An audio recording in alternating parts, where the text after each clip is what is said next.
They say heroes don't exist anymore, that the world's too broken, too cold for miracles. But on December 19th, 2024, a janitor proved them all wrong when he ran straight into hell itself to save a child he'd never met. What he didn't know? That little girl had been watching him for months, waiting for the moment their lives would collide. This is the story of Ethan Miles, a man who lost everything, only to risk his life for a stranger's daughter. Watch until the end and comment your city so I can see how far this story travels. The wind off Lake Michigan cut through Chicago like a blade made of winter itself, slicing past the skeletal trees and rattling the windows of Gold Coast mansions that stood like monuments to excess. It was the kind of cold that made your bones ache, that turned your breath into ghosts, that reminded you how small and fragile you really were against the indifference of nature. Ethan Miles knew that cold intimately. He walked through it every night at 11:30, after his shift ended at the Morrison Tower downtown, where he pushed a mop across marble floors that cost more per square foot than he made in a month. His uniform, navy blue with his name stitched in fading yellow thread, hung loose on his frame.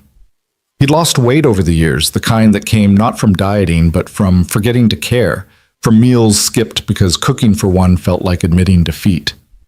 His route home never changed. East on Erie Street, then north on Dearborn, cutting through the heart of the neighborhood where old money whispered behind iron gates and new money shouted from glass towers. He could have taken the bus, could have saved himself 20 minutes of walking through the bitter December nights, but Ethan walked because it hurt, and somewhere deep in the damaged architecture of his soul, he believed he deserved that hurt. 5 years. It had been 5 years since the fire that took everything, 5 years since he'd heard his wife Sarah's laugh, since he'd watched his daughter Emma draw elaborate houses with too many windows, since he'd tossed his son Jacob into the air and caught him, both of them laughing like the world was nothing but joy. 5 years since he'd fallen asleep on the couch after a grueling week at the architecture firm he'd co-founded, since he'd woken to smoke and screams, since he'd tried, God, how he'd tried, to get back inside before the firefighters held him back, before the roof collapsed, before his entire world turned to ash and nightmare. The doctors said it was smoke inhalation that killed them, that they'd lost consciousness before the flames reached them. The doctors said this like it was supposed to help, like the method of death somehow softened the permanence of it. Ethan didn't tell them that it didn't help, that every night for 5 years he'd replayed those moments, had rewritten them in 1,000 different ways, where he woke up sooner, where he smelled the smoke, where he saved them. He'd been 37 then. Ethan Miles, rising star in Chicago's architectural scene, partner at Grant & Miles Design, the firm that had just won the commission to redesign Navy Pier's Eastern Pavilion. He'd had everything: the beautiful wife who taught elementary school and believed in the goodness of people, the kids who were brilliant and weird and perfect, the career that let him shape the city's skyline, the future that stretched out like an endless highway. Now, at 42, he was a janitor. He cleaned the offices of people who worked in buildings he used to design. He lived in a studio apartment in Pilsen that smelled like the Mexican restaurant downstairs. He owned 4 shirts, 2 pairs of jeans, and a winter coat held together by duct tape and stubbornness. He had no friends. They'd all tried in the beginning, had called and visited and insisted he wasn't alone. But eventually, even the most loyal gave up when faced with the wall of silence and self-destruction he'd built around himself. The only thing he'd kept from his old life was the route. Erie to Dearborn, through the Gold Coast, past the mansion at 1847 North Dearborn Street. He told himself it was because it was the most direct path, that it had nothing to do with the fact that the mansion had once belonged to Daniel Grant, his best friend and business partner, the man who'd been like a brother to him, the man who'd died of a heart attack 6 months after Ethan's family burned. Daniel's widow, Clara, still lived there with their daughter. Ethan had never stopped to talk to them, had never even let Clara know he walked past every night. What would he say? That he was sorry he'd abandoned the firm after Daniel died, leaving her to run it alone while she grieved? That he was sorry he'd donated his share of the company's worth, nearly $3 million, to the memorial fund Clara had established in Daniel's name, then disappeared? That he was haunted by the fact that Daniel had died of a heart attack triggered by stress. Stress that came from trying to hold the firm together after Ethan had fallen apart? So he walked past, night after night, and he didn't stop. He was a ghost haunting his own life, and ghosts didn't knock on doors. Ghosts didn't ask for forgiveness. They just drifted through the cold and the dark, remembering what it felt like to be alive. Tonight, December 19th, was particularly brutal. The temperature had dropped to 8 degrees, and the wind chill made it feel closer to -10. Ethan's breath came in ragged clouds as he trudged up Dearborn, his hands shoved deep in his pockets, his shoulders hunched against the cold. The street was quiet. Most sensible people already home and warm, already settled in for the night with their families, their safety, their tomorrows. As he approached 1847, he did what he always did, glanced up at the second-floor window where a light usually glowed. He didn't know why he looked. Maybe it was a way of checking that life continued, that someone in the world was okay, that his failure to save his own family didn't mean everyone was doomed. The light was on. It was always on at this hour. Ethan had created an entire mythology around that light in his head. A child who couldn't sleep, who read books under the covers, who dreamed of being an astronaut or a doctor, or whatever kids dreamed of these days. He'd never seen the child clearly, just occasional shadows against the curtains, but somehow that light had become a ritual, a checkpoint that marked another day survived. He was about to look away, to continue his march toward home and another night of not quite sleeping, when something made him stop. Call it instinct. Call it the architect's eye for detail that never quite died. Call it fate. Whatever it was, it made him pause and really look at the mansion. Something was wrong. At first, he couldn't place it. The house looked the same as always. 3 stories of elegant limestone, tall windows that glowed with warm light, the black iron fence that surrounded the property, the pristine snow on the lawn that the grounds crew maintained even in winter. But there was something, smoke, just a wisp of it, barely visible in the darkness, curling from one of the first-floor windows. Ethan's heart kicked into a different rhythm. He told himself he was imagining it, that it was just steam from a heating vent, that it was nothing. But even as he thought this, he was moving toward the gate, his exhausted feet suddenly alive with purpose, his mind already calculating distances and possibilities. The smoke was thicker now, definitely smoke, not steam, dark and ugly against the night sky. "No," Ethan whispered. The word came out strangled, desperate. "No, no, no!" He was running now, running toward the nightmare he thought he'd left behind 5 years ago. His hands found the iron gate and he shook it, but it was locked. The electronic lock requiring a code he didn't have. The fence was 7 feet tall, topped with decorative spikes that were suddenly very much in his way. "Fire!" he screamed, his voice cracking with the force of it. "Someone call 911! Fire!" The houses around him remained dark and silent. Either no one heard him or no one cared, safely insulated behind their walls and their security systems and their assumptions that bad things happen to other people. Ethan backed up 3 steps, then ran at the fence. His hands found purchase on the cold iron and he hauled himself up, his muscles screaming in protest, his coat catching on the spikes at the top. He didn't care. He threw himself over, landing hard on the other side, his ankle twisting beneath him. Pain shot up his leg, but he ignored it, limping running toward the house. The front windows showed the horror clearly now. Flames danced in what looked like the living room, orange and hungry, spreading faster than should be possible. The fire was already too big, too established. This wasn't a fire that had just started. This had been burning for a while. Why hadn't the alarms gone off? Where were the fire trucks? Why was the house so quiet? Ethan reached the front door and grabbed the handle. Locked. Of course it was locked. It was nearly midnight, and this was a mansion in the Gold Coast. He pounded on the door with both fists. "Clara! Clara Grant! Fire! Get out!" No response. Just the muffled roar of flames eating through a house that was supposed to be safe, that was supposed to protect the people inside. Ethan stumbled back from the door, his mind racing. The fire was in the front of the house, which meant the back might still be clear. He ran along the side of the building, his damaged ankle protesting every step, until he reached the back entrance.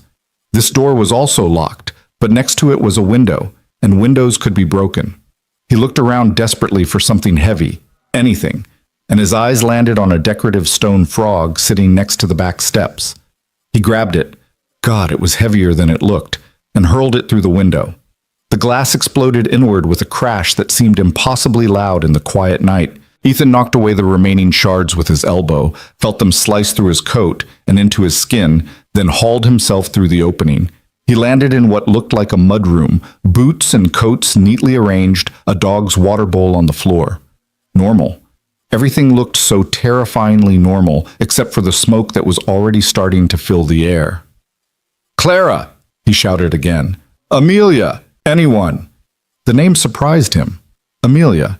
He hadn't known he knew the child's name, but apparently some part of his brain had filed away that information, had cataloged it during those nightly glances at the lit window. He moved deeper into the house, staying low where the air was clearer.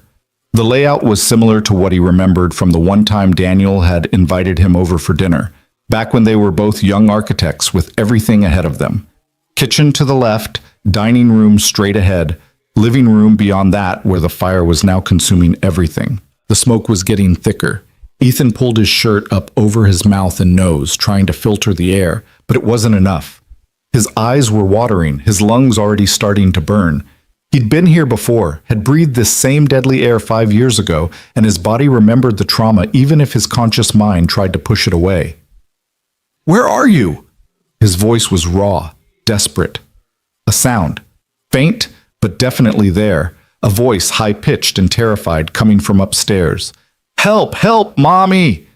Ethan's heart stopped, then started again, beating so hard it hurt. There was a child upstairs. Of course there was. The lit window, the one he'd seen every night for months. She was up there, and the fire was between him and the stairs. He had a choice. He could go back the way he came, could run outside and wait for the fire department, could let the professionals handle it. That was the smart choice, the safe choice, the choice that wouldn't end with him dead. But Ethan Miles had stopped making smart choices 5 years ago, when he'd failed to save his own children. And some part of him, the part that had died with Sarah and Emma and Jacob, suddenly saw a chance at redemption, no matter how impossible. He ran toward the fire. The heat hit him like a physical wall.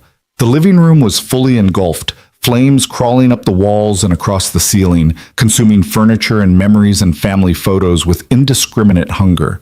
The stairs were on the far side of the room, partially obscured by smoke but still visible, still theoretically passable. Ethan didn't think. Thinking would have stopped him. He took a breath of the least terrible air he could find and sprinted through hell. The fire reached for him with eager fingers. He felt his coat catch, smelled burning fabric, and beneath that the sickening scent of his own hair singeing. The heat was incredible, a living thing that wanted to consume him. His eyes were clenched shut against the smoke and the brightness, but he knew where the stairs were, had memorized their position in that split second before he ran. His shoulder hit the newel post hard enough to spin him around, but it also told him he'd made it. He grabbed the railing and hauled himself upward, taking the steps 2 at a time, his lungs screaming for air he couldn't give them. The second floor was clearer. The smoke hadn't fully reached here yet, though it was filling fast, pouring up the stairwell like a malevolent flood. "Where are you?" Ethan gasped. "Here! We're here! Help us!" The voice was coming from the left, from the room with the window that was always lit. Ethan staggered toward it, his body already shutting down from the smoke and heat and sheer terror of what he was doing. The door was closed. He tried the handle and found it locked. Not from the inside, from the outside. Someone had locked them in. That realization cut through the panic, sharp and clear and horrifying. This wasn't an accident. This was murder. But that was a problem for later, for the police, for people who were still alive. Right now, there was just a door and the child behind it. Ethan stepped back and kicked the door as hard as he could. Pain exploded in his ankle, the one he'd already injured climbing the fence, but the door shuddered. He kicked again, and again, and again, putting 5 years of grief and guilt and rage into every blow. The door splintered. One more kick, and it flew open, hanging drunkenly on its hinges. Inside was a bedroom that looked like it belonged in a fairy tale. White furniture with gold accents, bookshelves overflowing with books, drawings taped to the walls, a reading nook by the window where the light still glowed. And in the middle of it all, pressed against the far wall, were 2 figures. The child, Amelia, 6 years old with dark hair and huge eyes that were red from crying and smoke, stood in front of her mother, who was slumped against the wall, blood trickling from a gash on her forehead. Clara Grant looked up at Ethan with a mixture of hope and disbelief. You, she whispered. Ethan? He didn't have time to be shocked that she recognized him, that she somehow knew he'd been walking past her house every night like a ghost, unable to leave the scene of his crimes. Can you walk? He asked, his voice nothing but smoke and gravel. Clara tried to stand, but her legs buckled. Hit my head. The door, couldn't get it open. Tried to call, but phones aren't working. The system... It's okay, Ethan interrupted. He knew it wasn't okay. That nothing about this was okay, but people needed to hear that lie when the world was ending. I'm going to get you out. He moved to Clara first, trying to help her up, but she pushed him away. Amelia, she insisted. Take Amelia first. Come back for me. I can't leave you. Take my daughter. Clara's voice was stronger than her body, powered by the same force that had kept mothers protecting their children since the beginning of time. Please, Ethan, take her. The smoke was filling the room now. They had seconds, maybe a minute if they were lucky. Ethan knelt in front of Amelia. The little girl was shaking, tears streaming down her face, but when she looked at him, something in her expression changed. Recognition, but different from her mother's. Deeper, older, like she'd been waiting for this exact moment. I knew you would come, she said. Her voice was so small, so certain. The words hit Ethan harder than the fire, harder than the smoke, harder than anything. What? From the window, I watched you every night. You always looked so sad. But I knew if we needed help, you would come. Something in Ethan's chest cracked open, something that had been frozen solid for 5 years. I'm here, he managed. Hold on to me, okay? Hold on tight and don't let go. Amelia nodded and wrapped her arms around his neck. She was so light, lighter than Jacob had been, lighter than seemed possible for a whole entire person.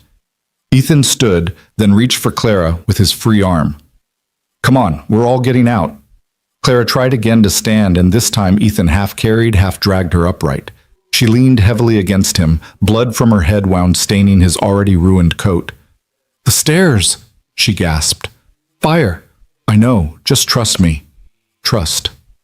What a word to use when he was leading them back toward the flames, when he had no idea if the stairs were even still passable, when every breath felt like inhaling broken glass. They made it to the hallway. The smoke was so thick now that Ethan couldn't see more than a few feet ahead. He kept one hand on the wall, using it to guide them toward where he knew the stairs had to be. Amelia's arms tightened around his neck, her face buried against his shoulder. Clara stumbled beside him, her weight increasing with every step as her body gave up.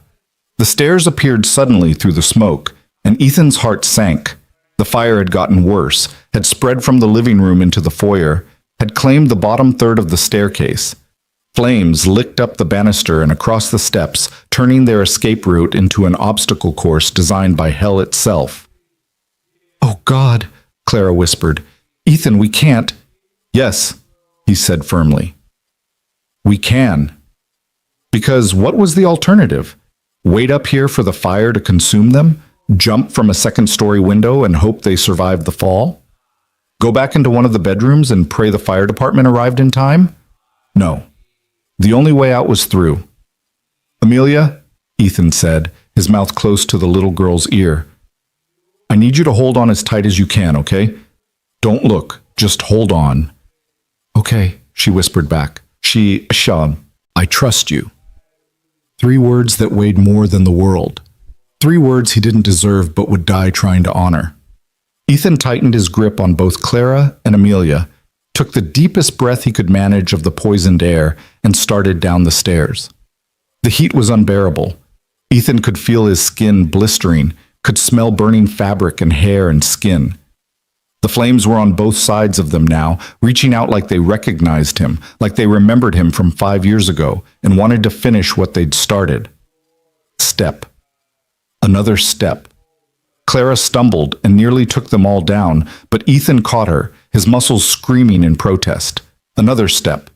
The flames were so close now he could feel individual tongues of fire licking at his arms, his back, his legs. Amelia whimpered but didn't let go. Halfway down. The stairs groaned beneath them, wood compromised by fire, ready to give way. Ethan didn't slow down. Slower meant longer in the flames, meant more time for the smoke to steal their remaining oxygen, meant a greater chance that these stairs would collapse and send them all into the inferno below. 3/4 of the way. Clara's weight was dead now, unconscious or close to it. Ethan was essentially carrying both of them, his body running on nothing but adrenaline and something older, something primal, the animal instinct that said, protect the young, save the innocent, get them out. The bottom of the stairs. The foyer was a nightmare of fire and smoke, but Ethan could see the front door through the chaos. 20 feet, 15, 10. The door was locked. The handle was hot enough to brand flesh. Ethan kicked it, once, twice, 3 times, and on the 4th try it crashed open, spilling them out onto the front steps into the cold December air that felt like heaven, like salvation, like being born again into a world where you could breathe. Ethan staggered forward onto the lawn, his legs finally giving out. He went down hard, turning his body at the last second so that he took the impact instead of Amelia. Clara collapsed next to them, barely conscious. Amelia was coughing, her small body racked with spasms, but she was breathing, she was alive, she was out. In the distance, sirens finally wailed. Too late to save the house, but maybe in time to save them. Ethan lay on the frozen grass, staring up at the night sky where stars were visible between the clouds of smoke. His body was a symphony of pain, burns, cuts, bruises, his lungs raw and damaged, his heart hammering against his ribs like it was trying to escape. He should move, should check on Clara and Amelia, should do something. But he couldn't. He'd used everything he had burned through 5 years of survival in a matter of minutes, and now there was nothing left. He'd gotten them out. That was all that mattered. Footsteps thundered across the lawn. The voices shouted. Hands touched him, checked him, started to move him. Paramedics, police, firefighters. The cavalry that arrived after the war was already won or lost. Sir, can you hear me? Sir, stay with us. Ethan tried to answer but couldn't form words. His vision was starting to tunnel, darkness creeping in from the edges. The little girl! A voice shouted. Get the little girl! I've got her. She's breathing. Mother too. Jesus, how did they get out? Him. Look at him. He brought them out. Through that? Through that fire? That's impossible. But Ethan had learned something in the last 10 minutes. Impossible was just another word for necessary. Impossible was what you did when the alternative was watching someone die. Impossible was just love and terror and guilt transformed into action. The darkness was taking him now, pulling him down into unconsciousness. Ethan let it come. For the first time in 5 years, he wasn't afraid to close his eyes. Because this time, when the fire came, he'd gotten them out.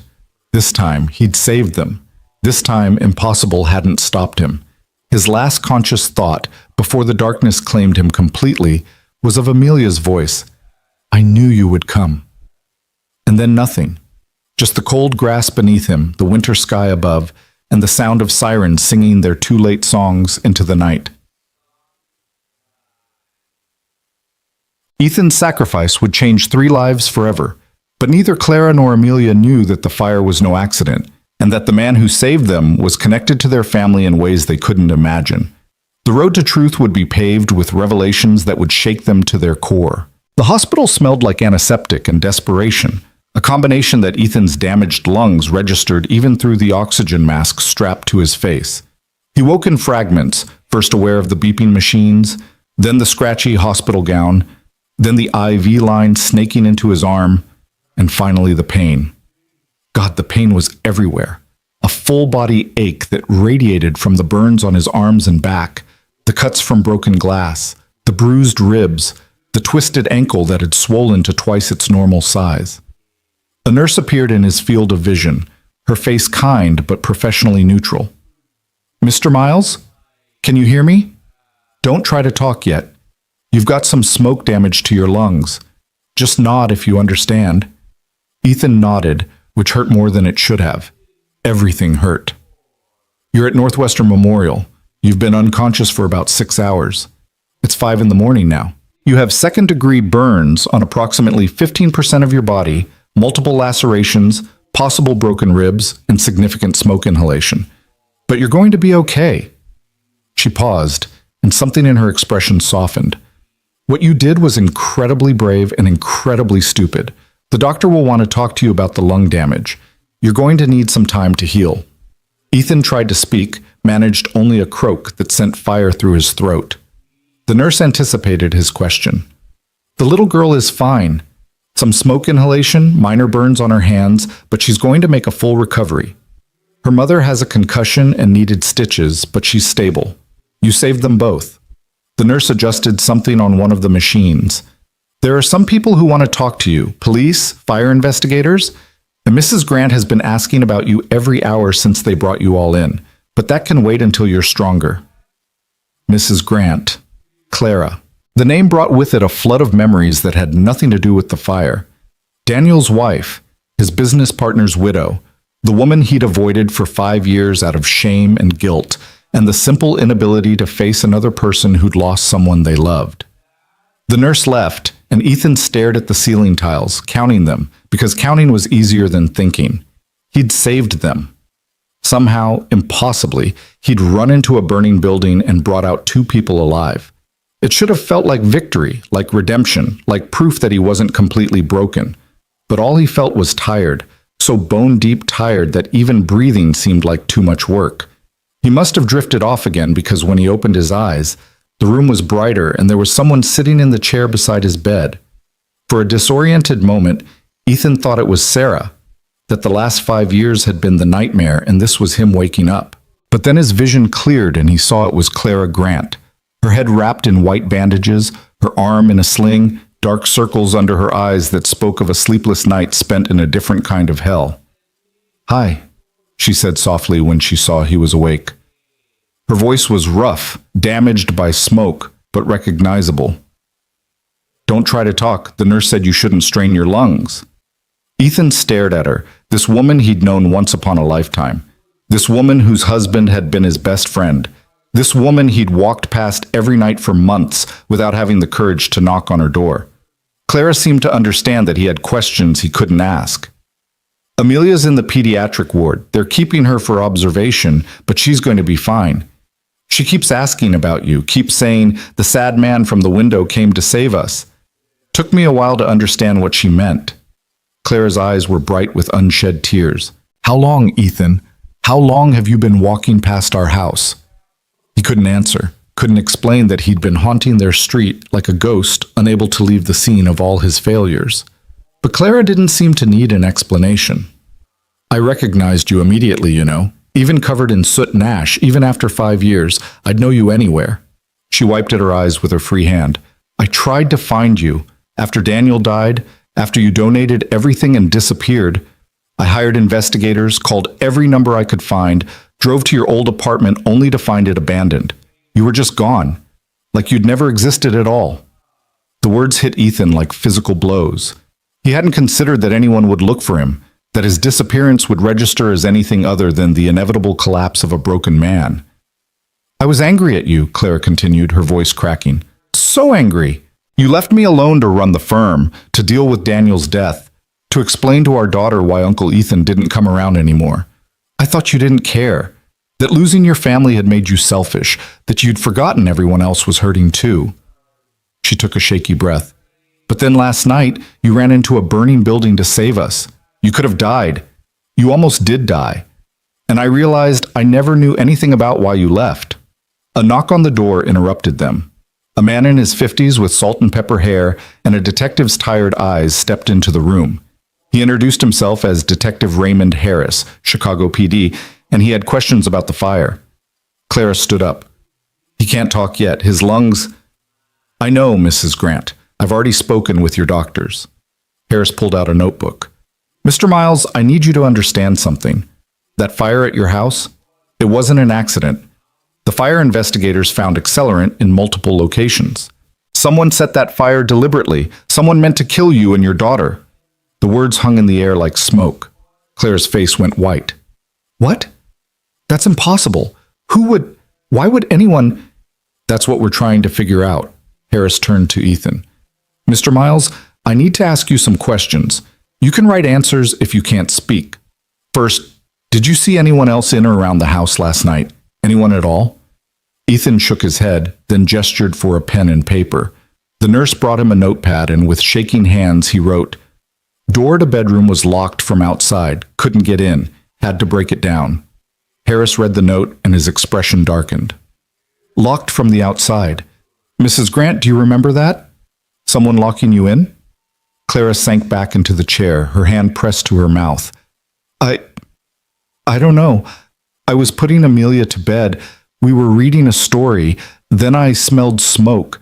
I tried to open the door, but it wouldn't budge. I thought it was stuck, that the house was settling or something. Then the smoke got worse and I couldn't think straight. And I hit my head trying to get the window open. She trailed off, horror dawning in her eyes. Someone locked us in. Someone wanted us to die. Do you have any enemies, Mrs. Grant? Anyone who might want to hurt you or your daughter? Business rivals?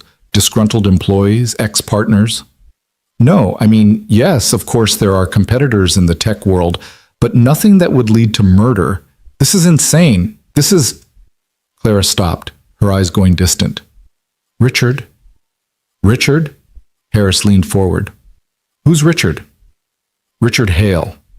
He was Daniel's business partner before Ethan. They started an investment firm together back in the 90s. It ended badly. There was some kind of financial dispute. I never knew all the details.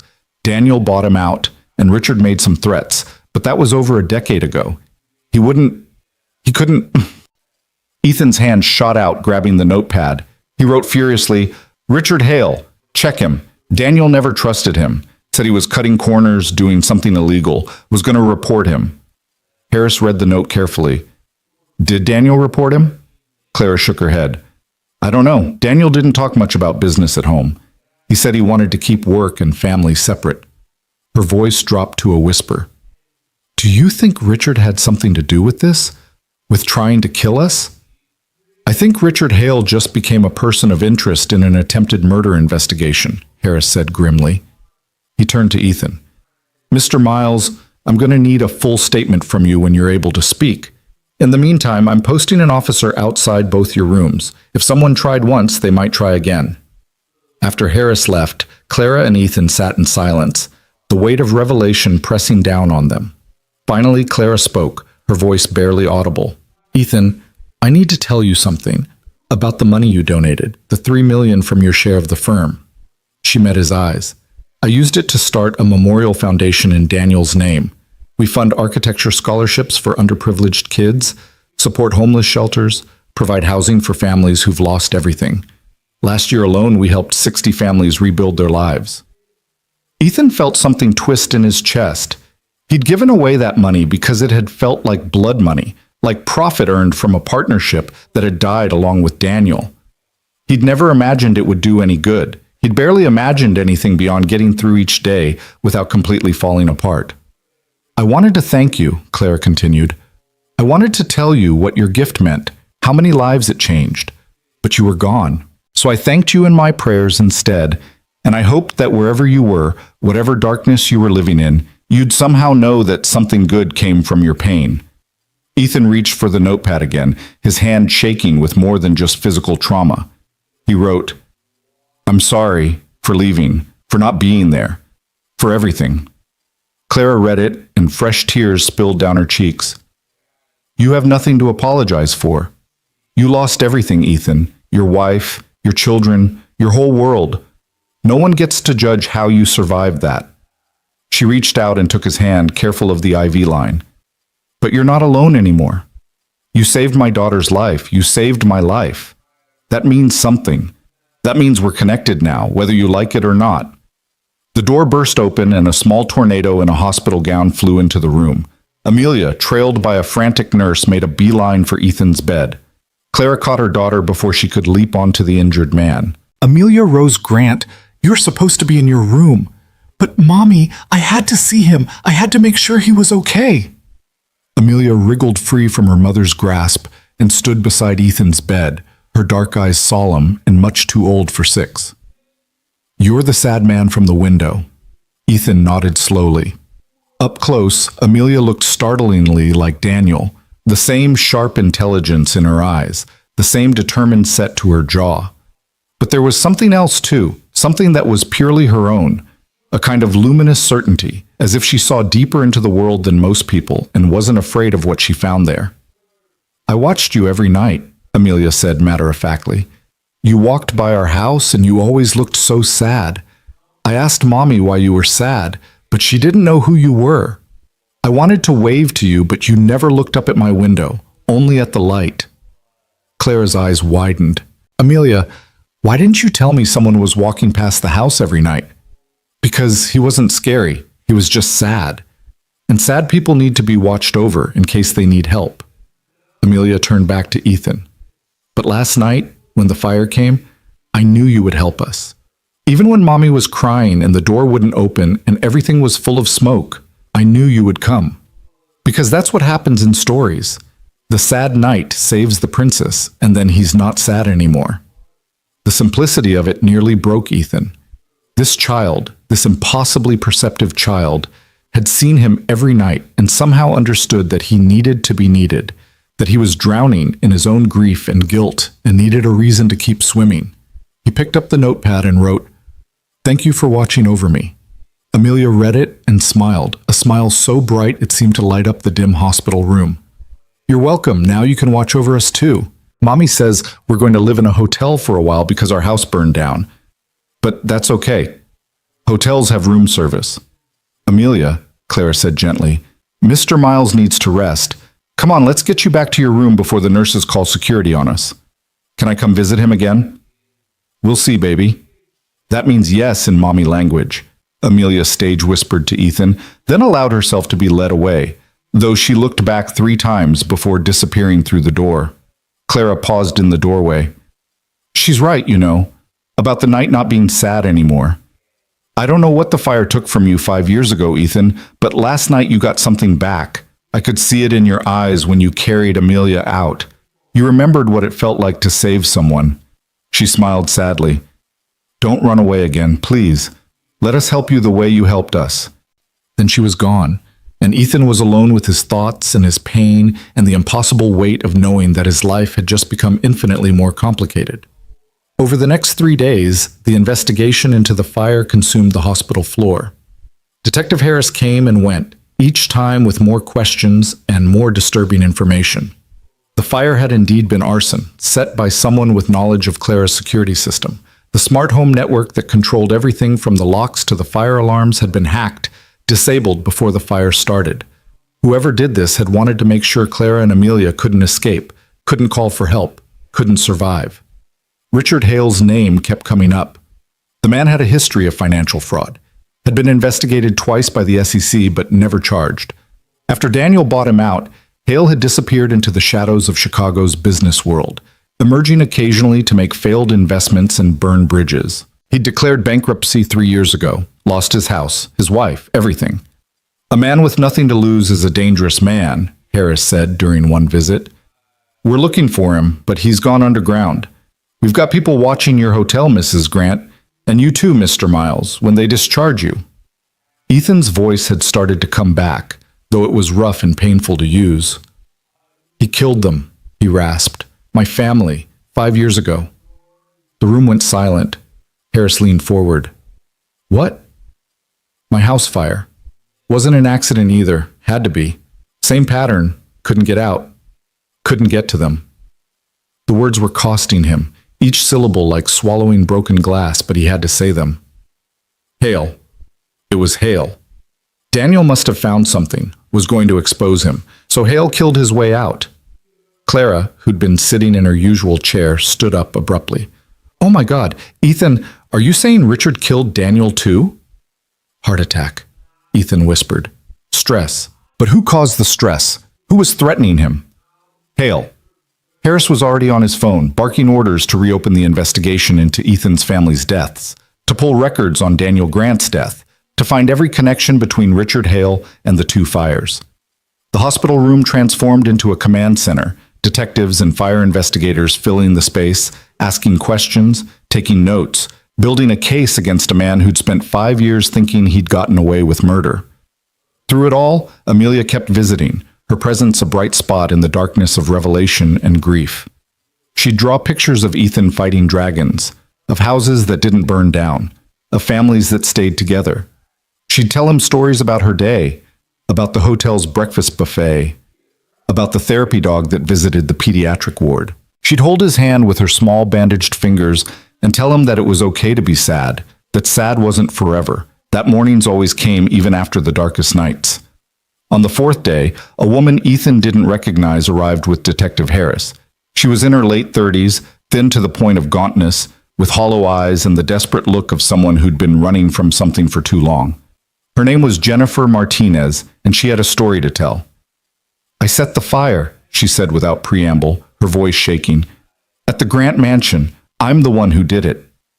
Clara gasped. Ethan tried to sit up, his body protesting. Harris held up a hand indicating they should let her talk. "A man hired me, gave me $20,000 and told me exactly how to do it.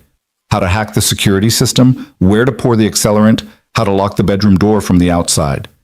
Jennifer was crying now, tears streaming down her face. He said the house would be empty.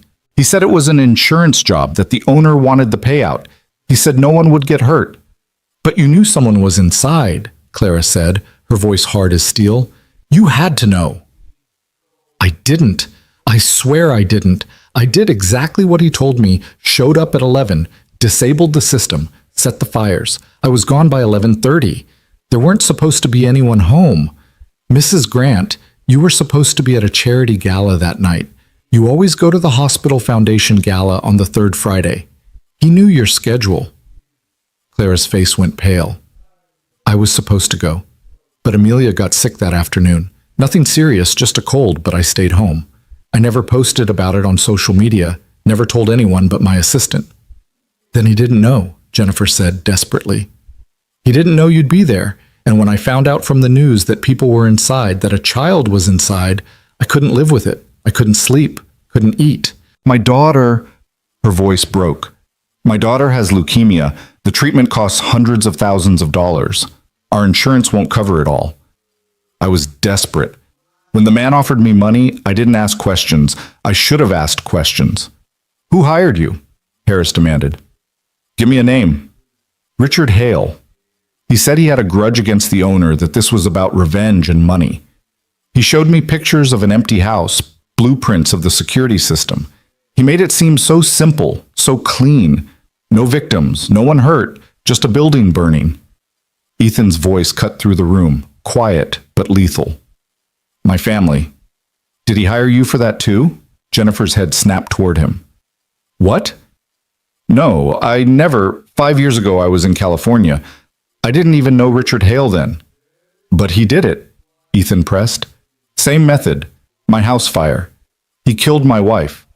My children." Jennifer crumpled, her sobs shaking her entire body. "I don't know. Maybe." He said he'd done this before, that he knew how to make it look like an accident. Oh God, what have I done?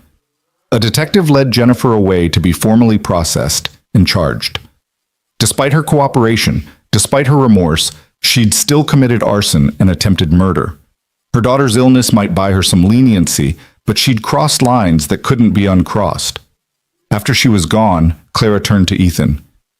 "If Amelia hadn't gotten sick, if I'd gone to that gala like I always do, we'd have come home to a pile of ashes. Or worse, if we'd come home while the fire was still burning." She couldn't finish the thought. "But you didn't," Ethan said, his damaged voice rough with emotion. "You were home. I was walking by. Amelia was watching. All the pieces fell exactly wrong and exactly right at the same time." "Divine intervention," Clara murmured. "That's what my mother would call it." "Or fate," Ethan countered. "Or chaos. Or just blind luck. Does it matter what we call it? You saved us. That's what matters." But Ethan was thinking about Jennifer Martinez and her sick daughter, about desperation making monsters out of ordinary people, about how easy it was to justify the unjustifiable when someone you loved was dying. He was thinking about Richard Hale, still out there somewhere, still dangerous, still capable of destroying more lives. "He's going to try again," Ethan said. "Hale. He wanted you dead for a reason, and that reason hasn't changed. He's going to try again." "Let him try," Clara said, and there was steel in her voice that Ethan remembered from Daniel's stories about his formidable wife. "This time we're ready. This time we're not alone. This time, he's not going to win. Detective Harris returned with news.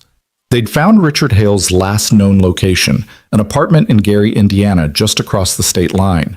They were moving in tonight, coordinating with Indiana State Police, building a case that would put Hale away forever. But Ethan couldn't shake the feeling that it wouldn't be that simple, that men like Hale didn't go down without a fight, that the danger wasn't over just because they'd identified it. That night, unable to sleep despite the pain medication, Ethan stared out his hospital window at Chicago's glittering skyline. 5 years ago, he'd helped design parts of that skyline. 5 years ago, he'd been a man with a future. Then the fire came and took everything, and he'd spent half a decade convinced that his life was over, that he was just marking time until death finally remembered to collect him. But then another fire came, and this time he'd run toward it instead of being paralyzed by it. This time he'd save the people inside instead of watching helplessly while they burned. And now Clara and Amelia were in his life, and there were connections forming that he couldn't name but could feel, threads binding him back to the world of the living, to purpose, to something that felt dangerously close to hope. A soft knock interrupted his thoughts. Clara stood in the doorway, wrapped in a borrowed robe, her bandages gleaming white in the dim light. "Can't sleep either?" she asked. "Hurts too much to sleep." "Yeah, me too." She came in and sat in the chair that had become hers over the past few days. Harris called. They raided Hale's apartment. He wasn't there. They found evidence, though, files on both of us, surveillance photos of my house, records of the payment to Jennifer, everything they need to convict him. They just need to find him first. He's already gone, probably left the country. Maybe. Or maybe he's still here, still planning, still thinking he can finish what he started. Clara looked at Ethan. "I'm scared. Not for me, but for Amelia. She's so young, and she's already lost so much. Daniel dying, now our home burning down, learning that someone wants to kill her. How do you protect a child from that kind of evil?" Ethan thought about Emma and Jacob, about all the ways he'd failed to protect them, about how the world could end in an instant and love wasn't enough to stop it. But he also thought about Amelia's face when he'd carried her out of the fire, about her certainty that he would come, about the way she still smiled despite everything. "You can't protect her from all of it," he said finally. "The world's too big and too cruel, but you can teach her to be strong, to be brave, to believe in people even when people disappoint her. You can give her a life worth living, worth fighting for. That's all any parent can do." "Is that what Sarah would have wanted? For your children?" The name hit him like a punch, but for the first time in 5 years, it didn't destroy him. Sarah wanted them to be happy, to be kind, to make the world better just by being in it. He paused. "I think they would have been, if they'd lived." "Tell me about them," Clara said softly. "Please." "I never got to really know them. Just saw them at company parties, the occasional family dinner, but I'd like to know." So Ethan talked, haltingly at first, his damaged voice barely managing the words, but then more easily as the memories came. He told her about Emma's obsession with architecture, how she'd spend hours drawing elaborate buildings with gardens on every floor, about Jacob's collection of interesting rocks, about how he'd been convinced that one of them was a dinosaur egg and had kept it under his pillow to keep it warm, about Sarah's laugh, about how she sang off-key while cooking, about how she believed in the fundamental goodness of humanity even when presented with evidence to the contrary. He talked until his voice gave out completely, until the pain medication finally dragged him towards sleep. And Clara listened to every word, bearing witness to the family that had been lost, making sure their stories didn't die with them. As Ethan's eyes finally closed, he heard Clara whisper, "They were lucky to have you, and you were lucky to have them. That luck doesn't go away just because they're gone." But Ethan, drifting into drug-softened dreams, wasn't sure he believed in luck anymore. He believed in fire, in pain, and loss. He believed in children who watched from windows and mothers who fought to protect them. He believed that sometimes the world gave you a second chance to save someone, even if you couldn't save everyone. And somewhere in the darkness of Chicago, Richard Hale was still out there, still planning, still believing that he could control the narrative of other people's lives. But what Hale didn't know was that the people he'd tried to destroy were stronger than he'd calculated, more connected than he'd anticipated, and angrier than he could imagine. The fire had forged them into something new, something dangerous, something that wouldn't stop until justice was served and the man who'd stolen so much from so many was finally made to answer for his crimes. Outside the hospital window, snow began to fall, covering Chicago in a blanket of white that made everything look clean and new, that promised fresh starts and second chances, that whispered the oldest lie, that tomorrow might be better than yesterday. And for the first time in 5 years, Ethan Miles let himself believe in that lie, just a little, just enough to keep breathing through the night. The discharge papers came on a gray January morning, 2 weeks after the fire had changed everything. Ethan signed them with hands that still trembled, his fingers wrapped in gauze where the burns were still healing. The doctor gave him strict instructions about wound care, physical therapy for his ankle, breathing exercises for his damaged lungs, and a prescription for pain medication that Ethan had no intention of filling. He'd lived with pain before. He knew how to survive it without the chemical fog that made everything feel distant and unreal. Clara was waiting in the lobby with Amelia, who'd been discharged 3 days earlier. The little girl ran to him the moment she saw him, stopping just short of collision when she remembered he was still hurt. "You're coming home with us," she announced, as if it had already been decided by forces beyond adult control. Ethan looked at Clara, who had the grace to look slightly embarrassed. "I meant to ask you properly. We're staying at the Four Seasons until I can figure out housing. There's a suite with an extra bedroom. It's not much, but it's better than wherever you've been living." "I have an apartment," Ethan said, though even as he said it, he realized how little he wanted to go back there. Back to the studio that smelled like carnitas and loneliness, back to the narrow bed where he'd spent 5 years not sleeping, back to the emptiness that had been his only companion for so long. "I'm sure you do. Come stay with us anyway." Clara's voice was gentle but firm. "Just for a few weeks, until you're back on your feet. You saved our lives, Ethan. Let us return the favor." So Ethan found himself in the back of Clara's Mercedes, Amelia chattering beside him about the hotel's swimming pool and the room service menu and the view of the lake from their window. Clara drove carefully through the January slush, her movements still slightly stiff from her injuries but determined. She'd gone back to the remains of her house once, had walked through the charred skeleton of what had been her home, and had emerged with a cardboard box of things that had somehow survived. Photo albums and a fireproof safe, some of Amelia's stuffed animals that had been in the garage, Daniel's watch that he'd left in his car the day he died. The hotel suite was nothing like Ethan's apartment. Floor-to-ceiling windows overlooked Michigan Avenue and the frozen expanse of Lake Michigan beyond. The furniture was elegant without being cold, expensive but comfortable. There were fresh flowers on the table and a basket of fruit that looked like it belonged in a still life painting. The extra bedroom Clara showed him was larger than his entire studio, with a king-sized bed and an attached bathroom with a shower that probably cost more than he made in 6 months. "I can't afford this," Ethan said, though he knew that wasn't what Clara meant. "You're not paying for it. I am. Or technically, Daniel's life insurance is. He had policies worth almost $2 million. I used some of it to start the foundation, invested the rest. I can afford to put you up in a hotel for a few weeks." She paused at the door. "Get some rest. We'll talk later about what happens next." What happens next? As if there was a roadmap for this, for the aftermath of trauma and rescue and revelation.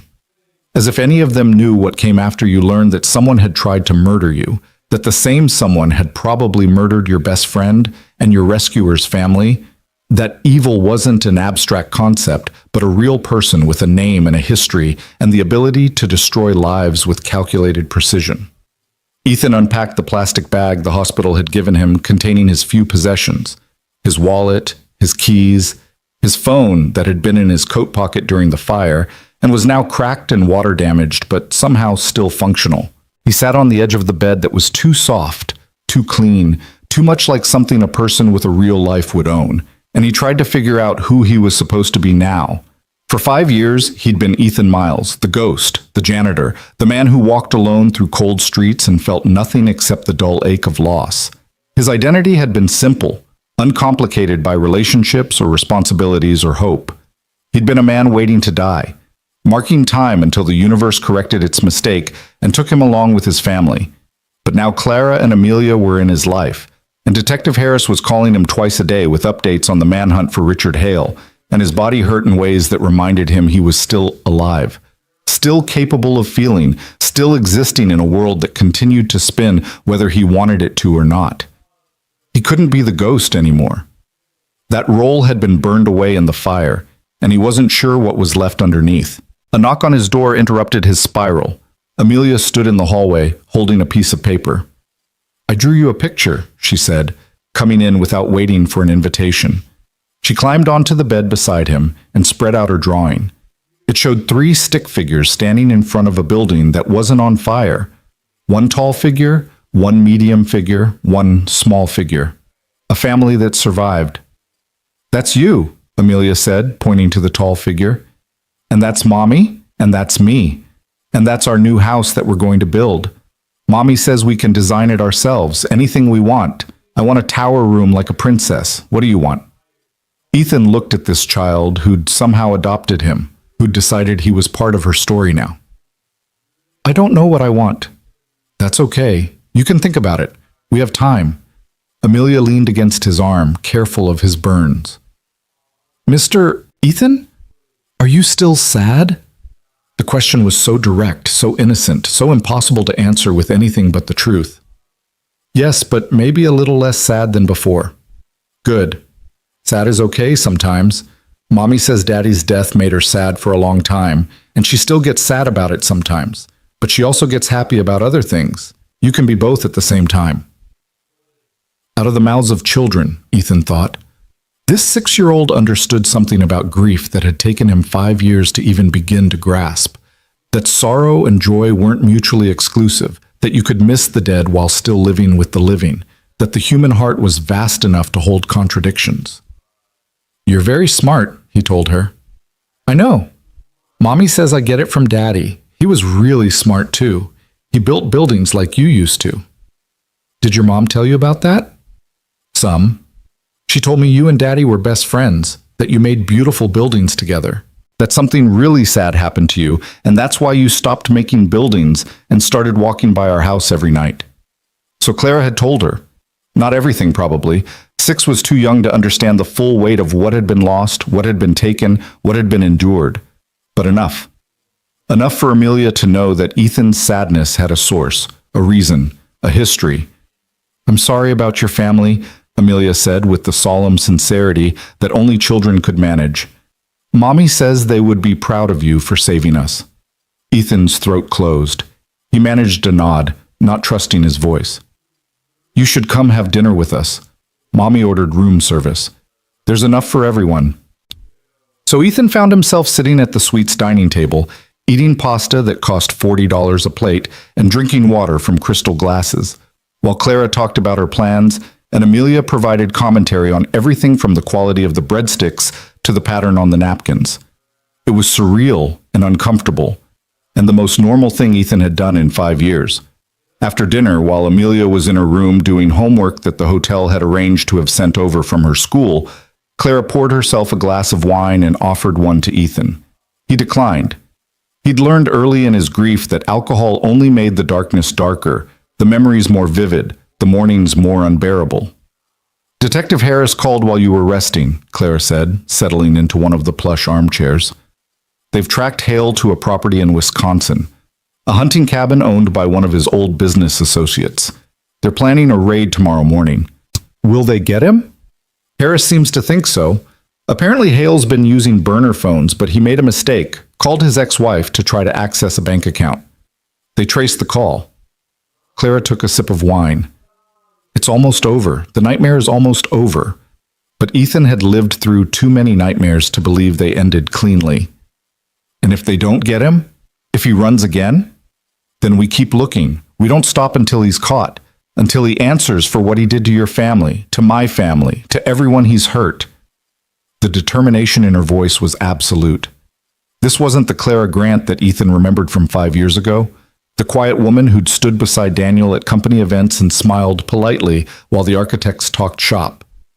This was someone forged in fire and loss, someone who'd learned that the world didn't protect you just because you played by the rules, someone who'd decided to fight back. "Tell me about Daniel," Ethan said. "About what happened after I left." Clara was quiet for a long moment, staring into her wine glass like it held answers. He was devastated when your family died. We all were, but Daniel, he took it personally, like he should have been able to prevent it somehow. And then when you disappeared, when you wouldn't return his calls or answer the door, he felt like he'd failed you too. Guilt twisted in Ethan's stomach. He'd known he was hurting Daniel by cutting him off, but he'd been drowning and hadn't been able to care about anyone else's pain. He tried everything to find you, Clara continued. Hired investigators, called your relatives, drove to every place he thought you might go. Nothing worked. You just vanished. Eventually, he had to accept that you didn't want to be found. That hurt him more than I think he admitted. I didn't mean to hurt him. I know. You were in survival mode. You did what you had to do to keep breathing. Clara met his eyes. But it cost him. The stress of running the firm alone, of trying to keep your clients, of dealing with all the projects you'd left half finished. He worked 18-hour days, stopped sleeping, stopped taking care of himself, and then one morning, he collapsed in his office. Massive coronary, dead before the ambulance arrived. He was 41 years old. The words landed like punches. Ethan had known Daniel died of a heart attack, but he'd never let himself think about the specifics, about the how and why and when. He'd been too buried in his own grief to examine anyone else's. I killed him, Ethan said flatly. My breakdown killed your husband. No. Claire's voice was sharp. Richard Hale killed him. The stress didn't come from you leaving. It came from what Daniel found out right before he died. He'd been going through the firm's old files, trying to understand some financial discrepancies. That's when he discovered what Hale had done. Ethan leaned forward. What did he find? Insurance fraud, mostly. When Hale was still part of the firm, he'd been falsifying safety reports, cutting corners on materials, bribing inspectors. There were at least 6 buildings that should have been condemned but weren't because Hale paid off the right people. Daniel found evidence of all of it. He was planning to go to the authorities to make it right, even if it destroyed the firm's reputation. And Hale found out. That's what Detective Harris thinks, that Daniel confronted Hale, or Hale somehow learned that Daniel knew. The timing lines up. Daniel died 3 days after he told me he'd discovered something terrible, something that was going to change everything. He wouldn't tell me the details. Said he needed to be sure before he made accusations. And then he died. The heart attack, Ethan said slowly, his mind working through the implications. Could it have been induced, caused by something other than stress? Clara stared at him. Are you saying Hale murdered him? Actually murdered him? Not just stressed him to death? I'm saying a man who's willing to burn down houses with people inside, who's willing to hire someone to commit arson and murder, who spent years covering his tracks. I'm saying that man is capable of anything. And if Daniel was about to expose him, about to destroy him, Hale would have found a way to stop him. The implications hung in the air between them, heavy with horror. If Richard Hale had murdered Daniel, then Clara had spent 5 years believing her husband died of natural causes, when really he'd been killed by someone he'd once called a friend. If Hale had murdered Daniel, then everything, Ethan's family's deaths, the attempt on Clara and Amelia's lives, all of it, was connected by one thread of greed and evil, and the willingness to destroy anyone who stood in his way. We need to tell Harris, Clara said, already reaching for her phone. The conversation with the detective lasted over an hour, Clara recounting everything she remembered about Daniel's final days, about his behavior, about the files he'd been reviewing. Harris promised to look into it, to have Daniel's body exhumed if necessary for a new autopsy, to follow every lead no matter how cold the trail had gone. After she hung up, Clara looked exhausted, the adrenaline that had been keeping her upright finally depleting. 5 years, she whispered. I've spent 5 years thinking it was just bad luck, just stress and genetics and his family history of heart disease. But if Hale killed him, if someone deliberately took him from me, from Amelia, then we make sure he pays for all of it, Ethan finished. Every death, every fire, every life he destroyed. We make sure the world knows what he did. They sat in silence as night fell over Chicago, as the city lights came on like stars, as somewhere in Wisconsin police officers prepared to raid a hunting cabin and hopefully end a manhunt that had consumed the last 2 weeks. Ethan felt something shifting inside him, something that had been frozen solid for 5 years beginning to thaw. It wasn't forgiveness. He couldn't forgive himself for falling asleep that night, for not waking up in time, for failing to save the people he loved most. But it was understanding that the fire that killed his family hadn't been his fault, that it had been set deliberately, maliciously, by a man who valued money over lives, who saw people as obstacles to be removed rather than human beings with families and futures and the fundamental right to exist. The knowledge should have made it worse, should have added rage to the grief, should have given him a new target for all the self-destruction he'd been aiming inward for so long. But instead, strangely, it made it lighter. Because if the fire had been set, if it had been murder rather than accident, then there was nothing Ethan could have done differently. He couldn't have prevented what he didn't know was coming. His vigilance wouldn't have mattered. His wakefulness wouldn't have helped. He'd been set up to fail, and his family had paid the price for someone else's sins. "You're thinking loud," Clara said, breaking the silence. "I'm thinking that I've spent 5 years hating myself for something that wasn't my fault. I'm thinking that's a lot of wasted time and wasted pain." Ethan looked at her. "I'm thinking I don't know how to stop hating myself just because the truth changed." "You don't have to figure it out tonight, or tomorrow, or next week. Healing doesn't have a schedule." Clara stood up, moving to the window that overlooked the lake. "When Daniel died, everyone kept telling me I'd get through it, that time heals all wounds, that I'd be okay eventually. They meant well, but it felt like they were minimizing it, like losing the love of my life was something I could just get over if I waited long enough." "Did you? Get over it?" "No, I learned to live with it. I learned that grief doesn't disappear, it just becomes part of you, like a scar that aches when it rains. Most days I'm fine. I run my company, I take care of Amelia, I build the life Daniel would have wanted for us. But some days I wake up and the first thought I have is that I need to tell Daniel something, and then I remember I can't, and the grief is just as fresh as the day he died." Ethan understood that more than she knew. "I still set the table for 4 sometimes, just muscle memory. And then I have to put away the extra plates and remember all over again that they're gone." They stood together at the window, 2 people bound by loss and fire, and the slow, painful work of surviving when everything you loved had been taken. Outside, Chicago glittered with the lives of 8 million people, most of them just trying to get through another day, most of them carrying their own griefs and traumas and impossible weights. The city was beautiful from this height, the ugliness and pain smoothed away by distance and darkness, transformed into something almost hopeful. The next morning, Detective Harris called with news. The raid had been successful. Richard Hale was in custody, arrested without incident at the Wisconsin cabin where he'd been hiding for the past 2 weeks. He'd tried to run, had actually made it to his car before tactical officers stopped him, but he was caught. Finally, impossibly, caught. "He's not talking," Harris said over the phone, which Clara had put on speaker so Ethan could hear. Lawyered up immediately. "But we don't need his confession. We've got Jennifer Martinez's testimony, the evidence from his apartment, the financial records showing he paid her. We've got enough to put him away for a long time." "What about Daniel?" Clara asked. "And Ethan's family?" "We're looking into it, going to exhume Daniel's body, run a full toxicology panel, and we're reopening the investigation into the Miles family fire.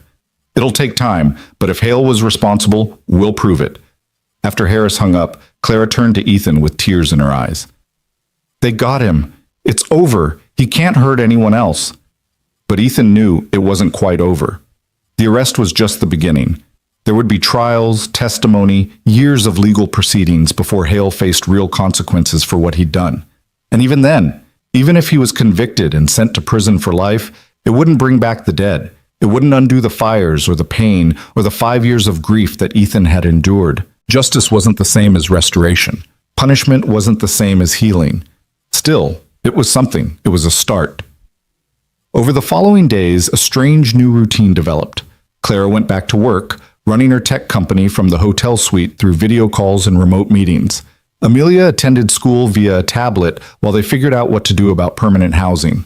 And Ethan, for the first time in 5 years, had nothing to do. He'd quit his janitorial job the day after the fire, hadn't even called in, had just stopped showing up. He probably should have felt guilty about that, but he couldn't seem to care about a job that had never been anything more than a way to mark time between one meaningless day and the next. Instead, He spent his days healing. Physical therapy for his ankle, exercises for his lungs, salve for his burns. Clara had arranged for a therapist to come to the hotel twice a week, a kind woman named Dr. Patel who specialized in trauma and grief. Ethan had resisted at first, had spent the first 3 sessions sitting in stubborn silence, but eventually something in Dr. Patel's patient presence had broken through his defenses. "You're angry," she'd observed during their 4th session. "Of course I'm angry. My family was murdered." "Not at Richard Hale. At yourself." The accuracy of it had stunned him into honesty. "I should have woken up. I should have smelled the smoke. I should have gotten them out."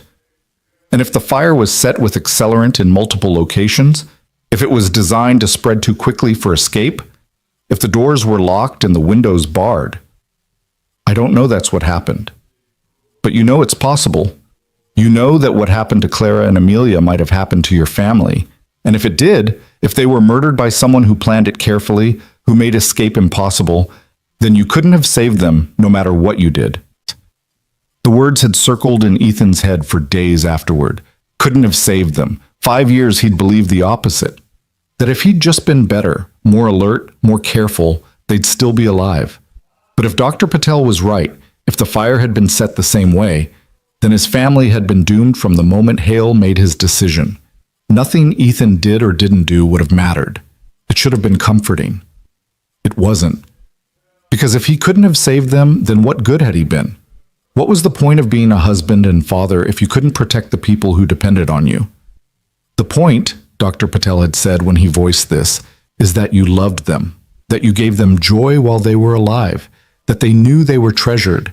You can't protect anyone from everything, Ethan. None of us can. All we can do is love people while we have them and grieve them when they're gone. Meanwhile, the case against Richard Hale was building. The toxicology report from Daniel's exhumed body came back showing traces of a rare heart medication that Daniel had never been prescribed. In high doses, it could induce cardiac arrest in someone with an underlying heart condition. The medical examiner revised Daniel's cause of death from natural to suspicious. Murder charges were added to Hale's growing list of crimes. The investigation into the Miles family fire confirmed Ethan's worst fears. Accelerant had been used, the same type that Jennifer Martinez had used at Clara's house. The fire had started in 3 locations simultaneously, making escape nearly impossible. And the windows in the bedrooms where Sarah and the children had been sleeping showed signs of having been tampered with, making them unable to open. It had been murder, calculated and cold, designed to look like an accident. "I'm sorry," Detective Harris had said when he delivered the news in person, wanting Ethan to hear it from him rather than read it in a report. "I know this doesn't make it easier, might even make it harder, knowing they were targeted. But Harris was wrong. It did make it easier, in a terrible way. Because now Ethan knew.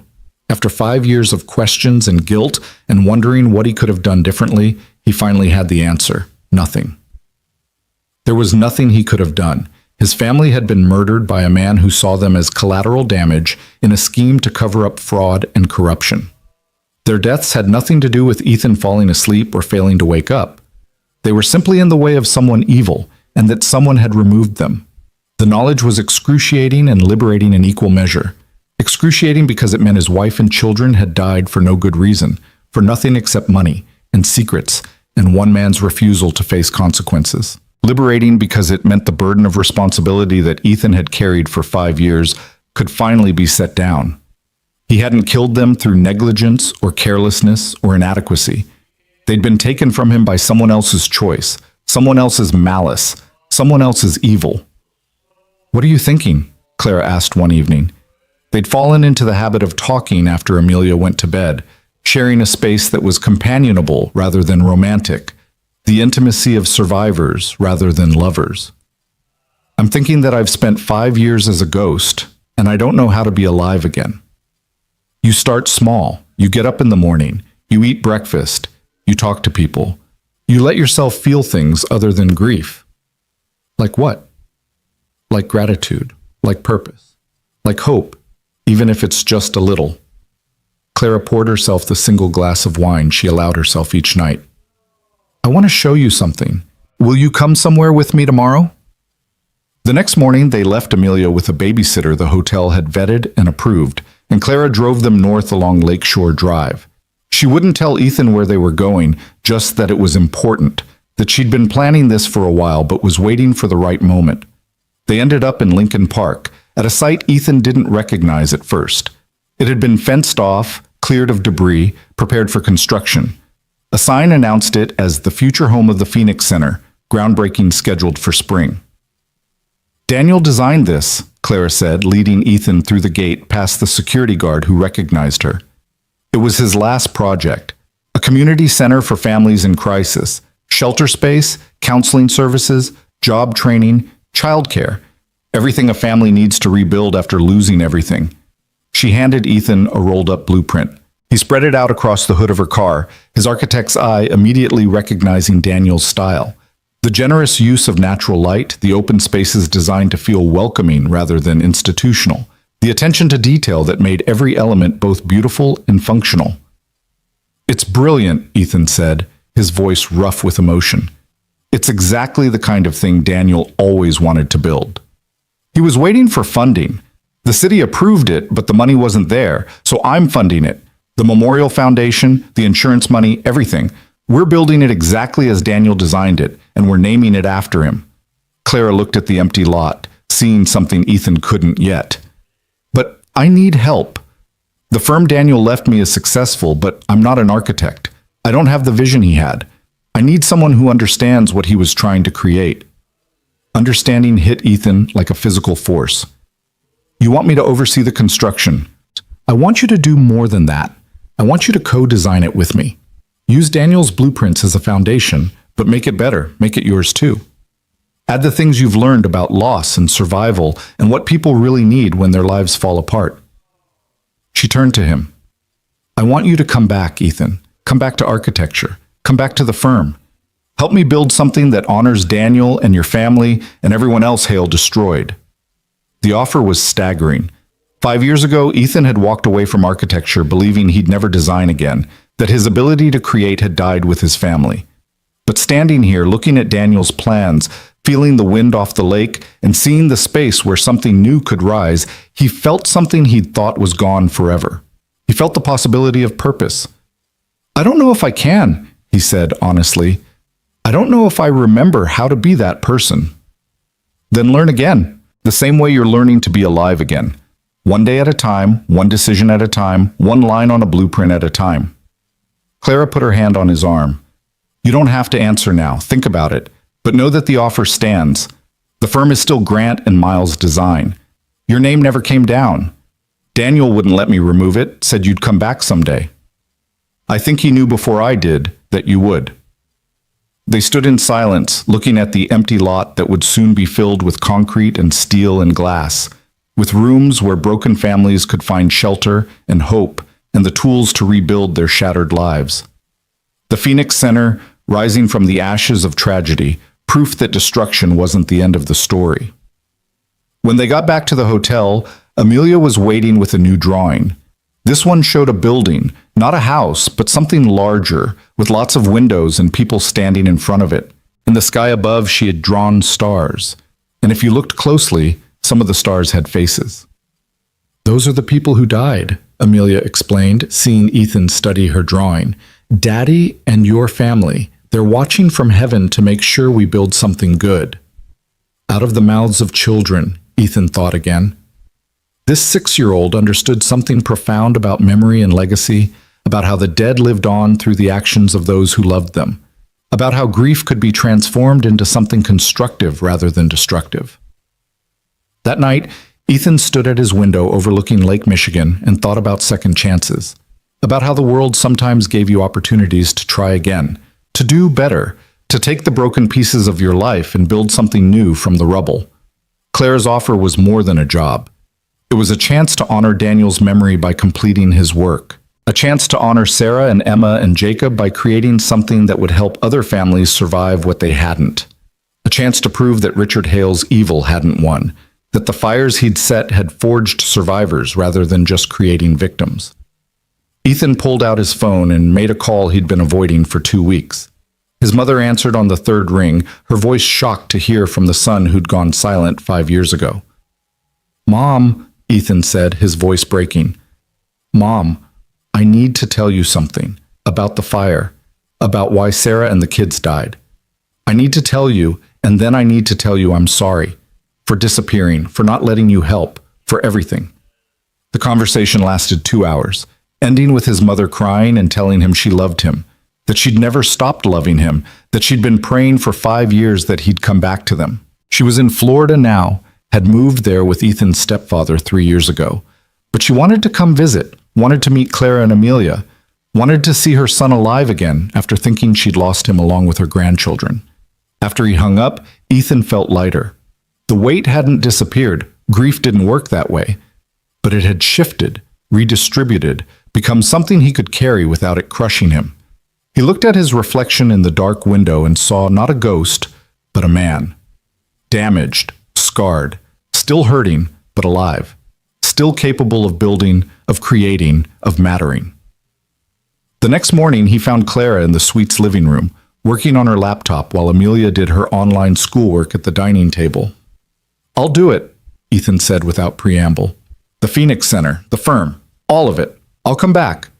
Clara looked up, her face transforming with a smile that reminded Ethan of Daniel, of the friend he'd lost, of the partnership that had once meant everything.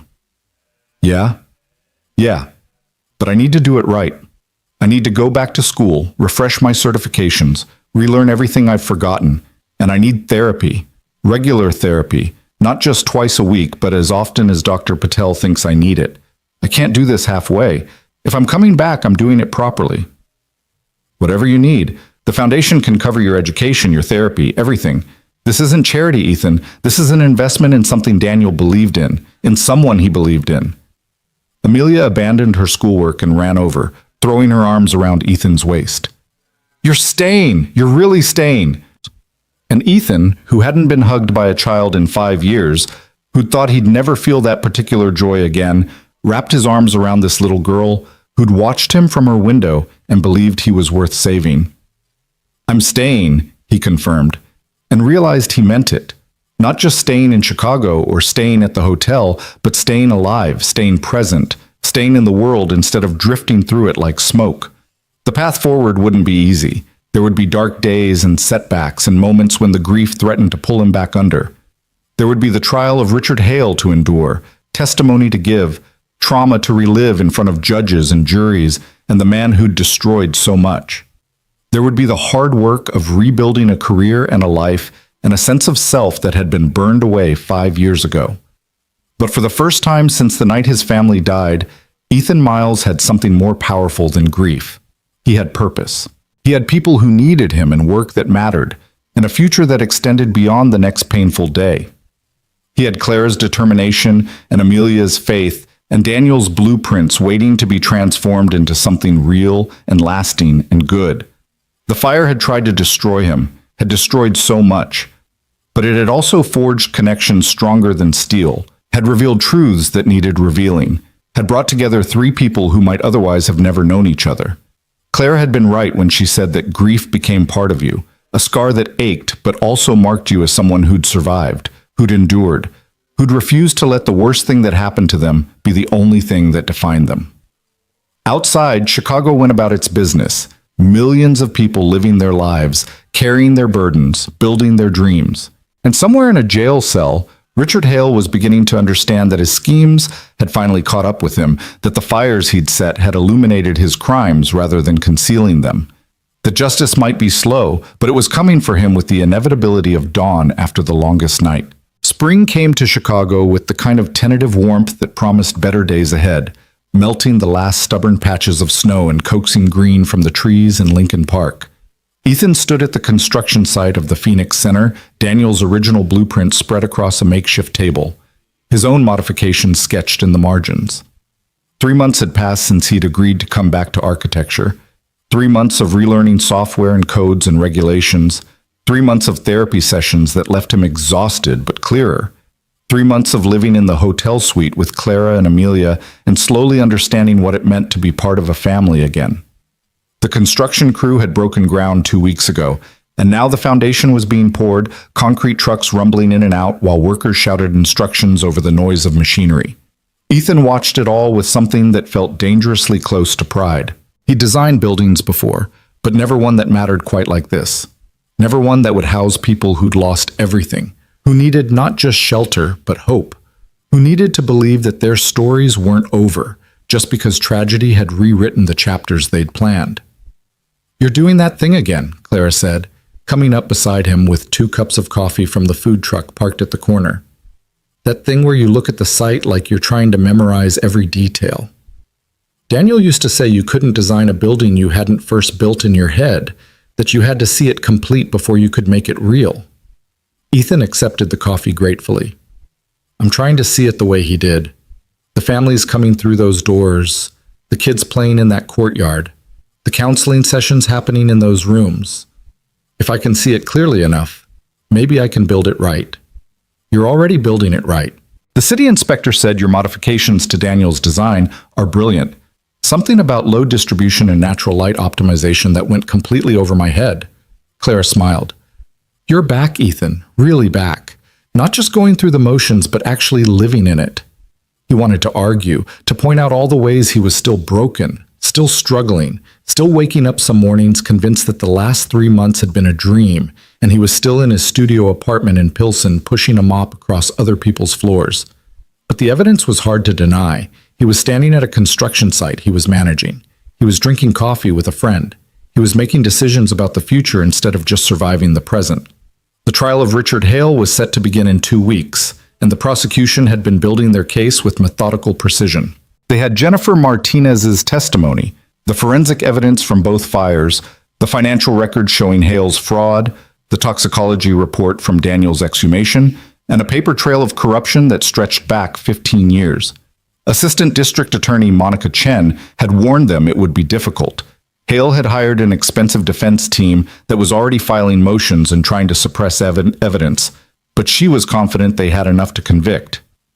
"Have you decided if you're going to testify?" Clara asked, reading his mind the way she'd gotten disturbingly good at doing over the past 3 months. "Chen says I don't have to, that they have enough without me reliving it all in front of a jury. But I think I need to, for Sarah and Emma and Jacob. They don't have a voice anymore. I have to be their voice." Clara nodded, understanding in a way only someone who'd also lost everything could. "I'm testifying too. For Daniel. For Amelia. For what could have happened if you hadn't been walking past our house that night. The what-ifs haunted all of them. What if Ethan had taken a different route home that night? What if Clara had gone to the gala instead of staying home with Amelia? What if the fire department had arrived 5 minutes earlier or 5 minutes later? What if any of 1,000 variables had shifted slightly, changed the outcome, rewritten the ending of their stories? But Clara had taught Ethan something important about what-ifs. They were just another way of torturing yourself with alternate realities that didn't exist. The only reality that mattered was the one they were living in, the one where they'd all survived and were building something from the ashes. A black sedan pulled up to the construction site, and Detective Harris emerged looking grim. Ethan's stomach tightened.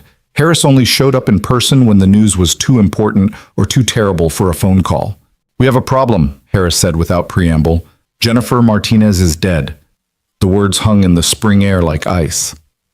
Clara's coffee cup slipped from her hand, splashing across the dirt. Ethan felt his chest constrict, his healing lungs suddenly struggling to process oxygen. "What happened?" he managed. "Apparent suicide. She hanged herself in her apartment last night. Her daughter found her this morning." Harris's face was carved from stone. "The timing is suspicious as hell. 2 weeks before trial, our star witness dies. Hale's defense is going to have a field day with this." "It wasn't suicide," Clara said flatly. "You know it wasn't suicide." "I know it looks bad. I know the timing couldn't be worse. But the scene checks out. No signs of forced entry, no evidence of struggle. She left a note saying she couldn't live with what she'd done, that her daughter deserved a better mother than a murderer." Harris pulled out his notebook. The note was in her handwriting, authenticated by our analysts. And her daughter said she'd been depressed since she was arrested, that she'd stopped eating, stopped sleeping, was convinced she was going to prison, and her daughter would end up in foster care. Or someone got to her, Ethan said, his mind already working through the possibilities. Threatened her daughter, gave her an ultimatum. Kill yourself or we kill your kid. Someone desperate to keep her from testifying. Hale's been in jail the whole time. Maximum security, no contact with the outside world except his lawyers. We've monitored every call, every visit. There's no evidence he ordered a hit. Then someone connected to him, someone who had as much to lose as he did if the truth came out. Ethan thought about the corruption Hale had orchestrated, the bribes and payoffs, and network of people who'd looked the other way while he cut corners and falsified reports. Harris, you said there were at least 6 buildings that should have been condemned. Buildings Hale built with substandard materials and bribed inspectors to approve. Who were those inspectors? Where are they now? Harris's expression shifted, recognition dawning. You think one of them silenced Martinez to protect themselves? I think Hale didn't operate alone. I think he had accomplices, people who took his money and covered his tracks. And if this all comes out at trial, if Hale starts naming names to save himself, those people are going to prison too. Ethan felt the anger building, hot and righteous. Jennifer Martinez was desperate and guilty and terrified. She would have been easy to manipulate, easy to convince that her daughter would be better off without her, that suicide was her only option. Someone did this, Harris. Someone murdered her and made it look like she did it to herself. I'll look into it. Re-interview everyone connected to Hale's business dealings. But Ethan, even if you're right, even if someone pushed Martinez over the edge, proving it is going to be nearly impossible. And without her testimony, our case just got a lot weaker. After Harris left, Clara and Ethan stood in silence, watching the construction crew work, the normalcy of their tasks a jarring contrast to the bomb that had just been dropped into their laps. Jennifer Martinez was dead. The woman who'd set the fire that nearly killed Clara and Amelia, the woman who'd been racked with guilt and ready to testify against the man who'd hired her, was gone. We're going to lose, Clara said quietly. Hale's going to walk free. No. Ethan's voice was hard. We're not giving up. Martinez's testimony would have helped, but Chen said they have enough without it. The physical evidence, the financial records, the connection to my family's fire. They can still convict him. You don't sound convinced. Because he wasn't. Ethan had seen enough of the justice system over the past 3 months to know that cases weren't won or lost on evidence alone. They were won on stories, on the narrative the prosecution could build, on whether they could make 12 strangers care enough about the victims to vote guilty. Jennifer Martinez had been the human face of Hale's corruption, the living proof that he hired people to commit murder. Without her, the prosecution's story had a hole in it, and Hale's expensive lawyers would drive a truck through that hole.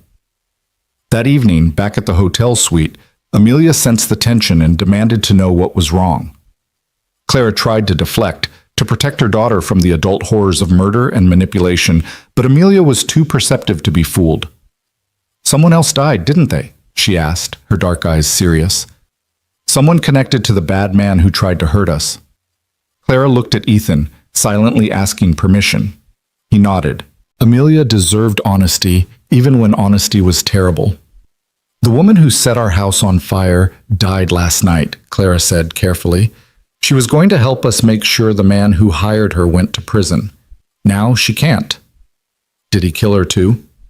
We don't know. Maybe. Maybe she was just so sad about what she'd done that she couldn't keep living. Sometimes sadness can be that strong. Amelia absorbed this, her expression thoughtful in a way that no 6-year-old should have to be. Like Mr. Ethan was, before he saved us. He was so sad he didn't want to keep living either. The accuracy of it stole Ethan's breath.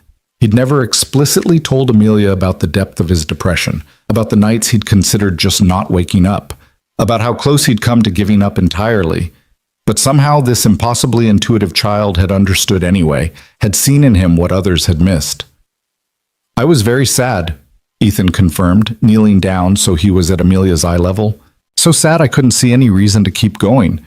But you know what saved me? You did. Needing to help you gave me a reason to keep fighting. Knowing you needed me made me want to live again. Then we saved each other, Amelia said simply. You pulled me out of the fire, and I pulled you out of the sadness. That makes us family, right? Because families save each other. Clara was crying now, silent tears streaming down her face. Ethan felt his own eyes burning, his throat tight with emotion. This child, who'd lost her father and her home and her sense of safety, still had enough love and wisdom to see the connections that bound them together, to understand that family wasn't just blood, but choice and circumstance and the willingness to keep showing up for each other. Yes, Ethan said, that makes us family. The next 2 weeks passed in a blur of preparation and anxiety. Monica Chen, the prosecutor, met with them multiple times, preparing them for testimony, warning them about the tactics Hale's defense would use, drilling them on staying calm and credible under cross-examination. Chen was in her 40s, sharp and relentless, the kind of lawyer who didn't lose cases she believed in, but even she admitted that Jennifer Martinez's death had complicated things. The defense is going to argue that without Martinez's testimony, we can't prove Hale hired her, that the evidence in his apartment could have been planted, that the money trail is circumstantial, that we're trying to convict him based on suspicion rather than proof. Chen spread her files across the conference table in her office. They're going to paint him as a victim, someone with a history of mental illness and paranoia who became obsessed with Daniel Grant and blamed him for his financial failures. They'll say the stuff in his apartment is the collection of a disturbed man, not a criminal. What about my family's fire? Ethan asked. What about the accelerant and the tampered windows? They'll argue there's no direct evidence linking Hale to that fire, that the similarities to the Grant fire are coincidental, that you're a grieving widower looking for someone to blame and you fixated on Hale because he had business disputes with your partner. Chen met Ethan's eyes. I'm not saying I believe any of this. I'm saying this is what they're going to argue, and we need to be ready. Clara leaned forward. What about Daniel's death? The toxicology report showing he was poisoned? Strong evidence, but not conclusive. The medication found in his system could theoretically have been ingested accidentally. The defense will argue that Daniel was stressed, possibly self-medicating, possibly given the wrong medication by mistake. Without proof that Hale administered the drug, it's hard to get a conviction on that charge. Chen flipped through her notes. Our strongest case is the attempted murder of you and Amelia. We have the forensic evidence, the financial records, Hale's motive. If we can get convictions on that, we can potentially retry him later on the other charges if we develop new evidence. It wasn't enough. It would never be enough. But it was what they had. The trial began on a humid Monday in May, the courtroom packed with journalists and spectators and the families of everyone Hale had destroyed. Ethan sat in the gallery with Clara, both of them dressed formally, both of them trying to project a confidence they didn't entirely feel. Amelia had been left with Clara's mother, who'd flown in from Seattle to help. The child didn't need to see this, didn't need to hear the details of how someone had tried to kill her. Richard Hale entered the courtroom flanked by his defense team, and Ethan got his first clear look at the man who'd destroyed his life. Hale was 62, gray-haired and distinguished-looking, the kind of man who'd be cast as a trustworthy banker in a movie. He wore an expensive suit and an expression of wounded dignity, playing the part of the falsely accused with practiced ease. When his eyes swept the gallery and landed on Ethan, there was no recognition, no guilt, no acknowledgement that they'd ever existed in each other's orbits. Just a blank indifference that was somehow more chilling than hatred would have been. The prosecution's opening statement was strong. Chen laid out the evidence methodically, building a timeline of corruption and murder that stretched back 15 years. She described Hale as a man who valued money over lives, who covered his crimes with additional crimes, who saw people as obstacles to be eliminated. She painted Daniel as a hero who discovered the truth and paid for it with his life. She described Ethan as a survivor seeking justice for a family stolen from him. And she presented Clara and Amelia as the latest victims of Hale's greed, saved only by the courage of a man who'd already lost everything. The defense's opening was a masterclass in misdirection. Hale's lead attorney, a silver-haired woman named Patricia Drummond, expressed sympathy for the victims while systematically dismantling the prosecution's narrative. She described Hale as a troubled man, someone who'd struggled with mental health issues following his bankruptcy, someone who'd been scapegoated by a legal system looking for easy answers.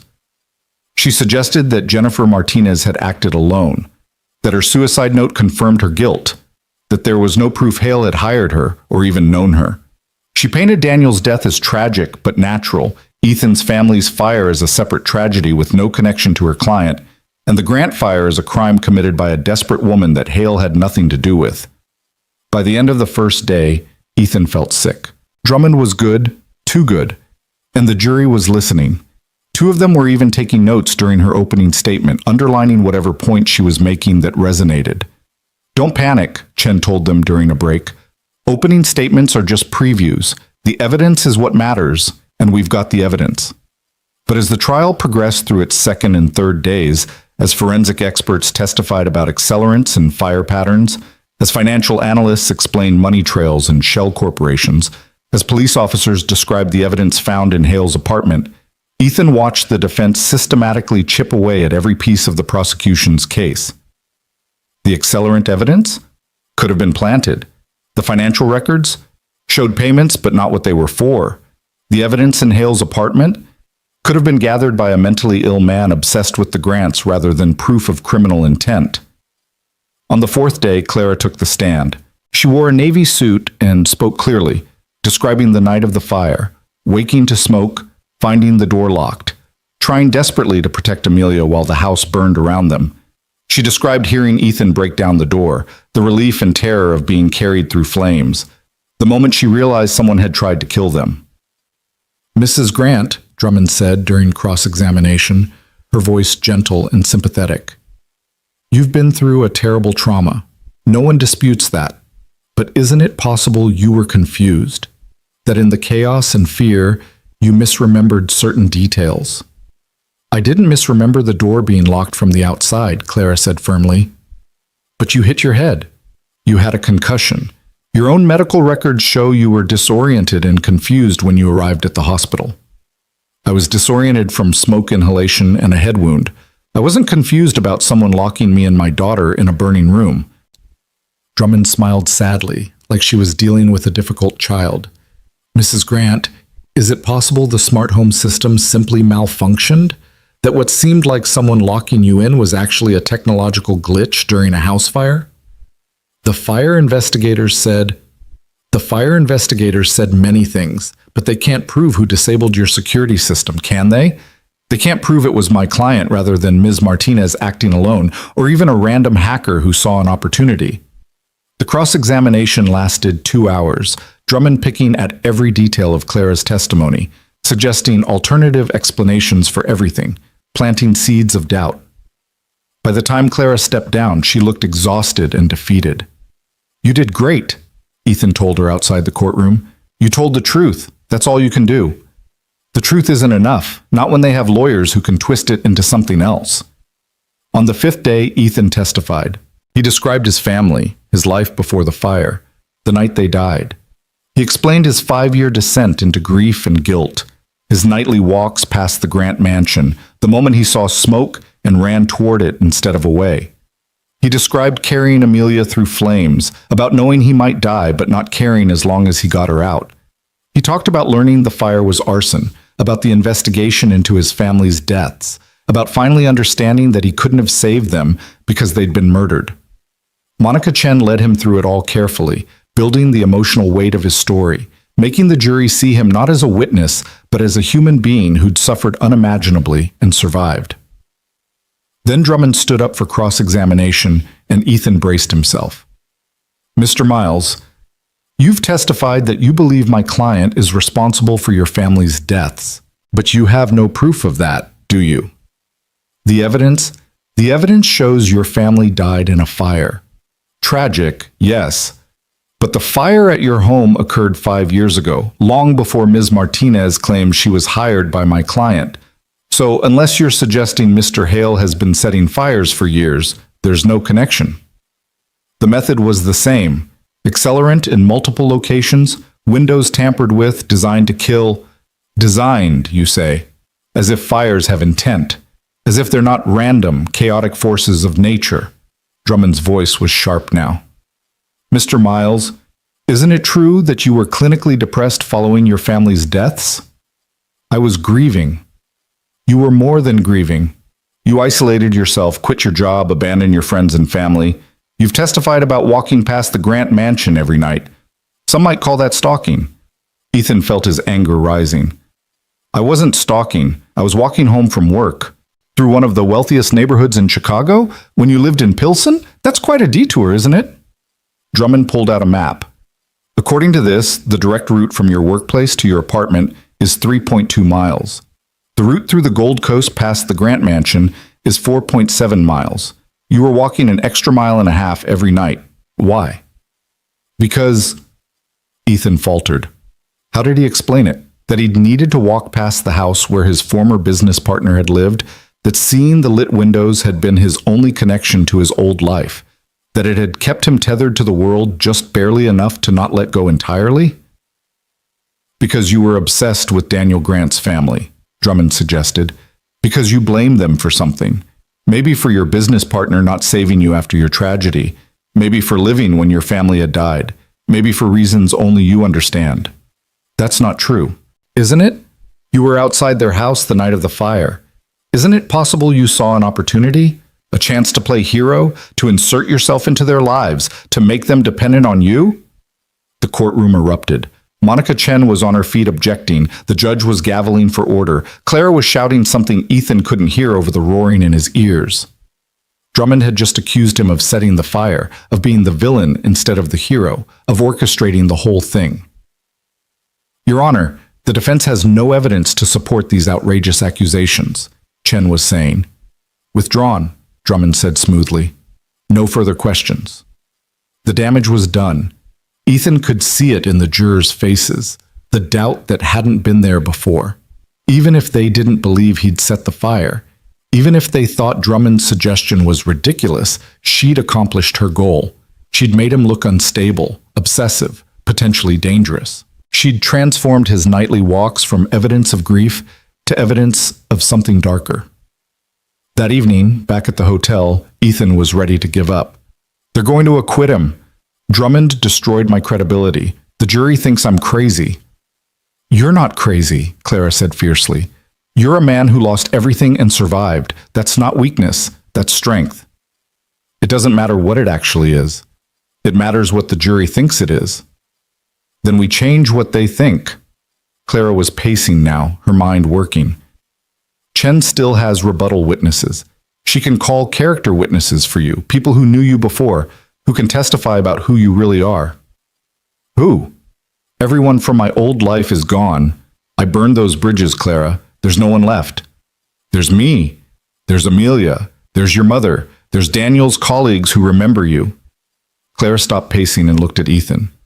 And there's the Phoenix Center, the construction photos, the blueprints, the proof that you came back from the edge and started building something good. That's the story we need to tell. Not that you're a broken man who stalked our family, but that you're a survivor who found purpose in helping others. The next day, Monica Chen called Clara back to the stand. This time, she asked different questions. Mrs. Grant, Mr. Miles has been living with you and your daughter for the past 4 months. Is that correct? Yes. In that time, has he ever acted inappropriately? Ever made you feel unsafe or uncomfortable? Never. He's been nothing but kind and respectful. He's been like family. And your daughter, Amelia, how does she feel about Mr. Miles? She adores him. She calls him Uncle Ethan. She draws him pictures, asks him to help with her homework, tells him about her day. She trusts him completely, and my daughter is an excellent judge of character.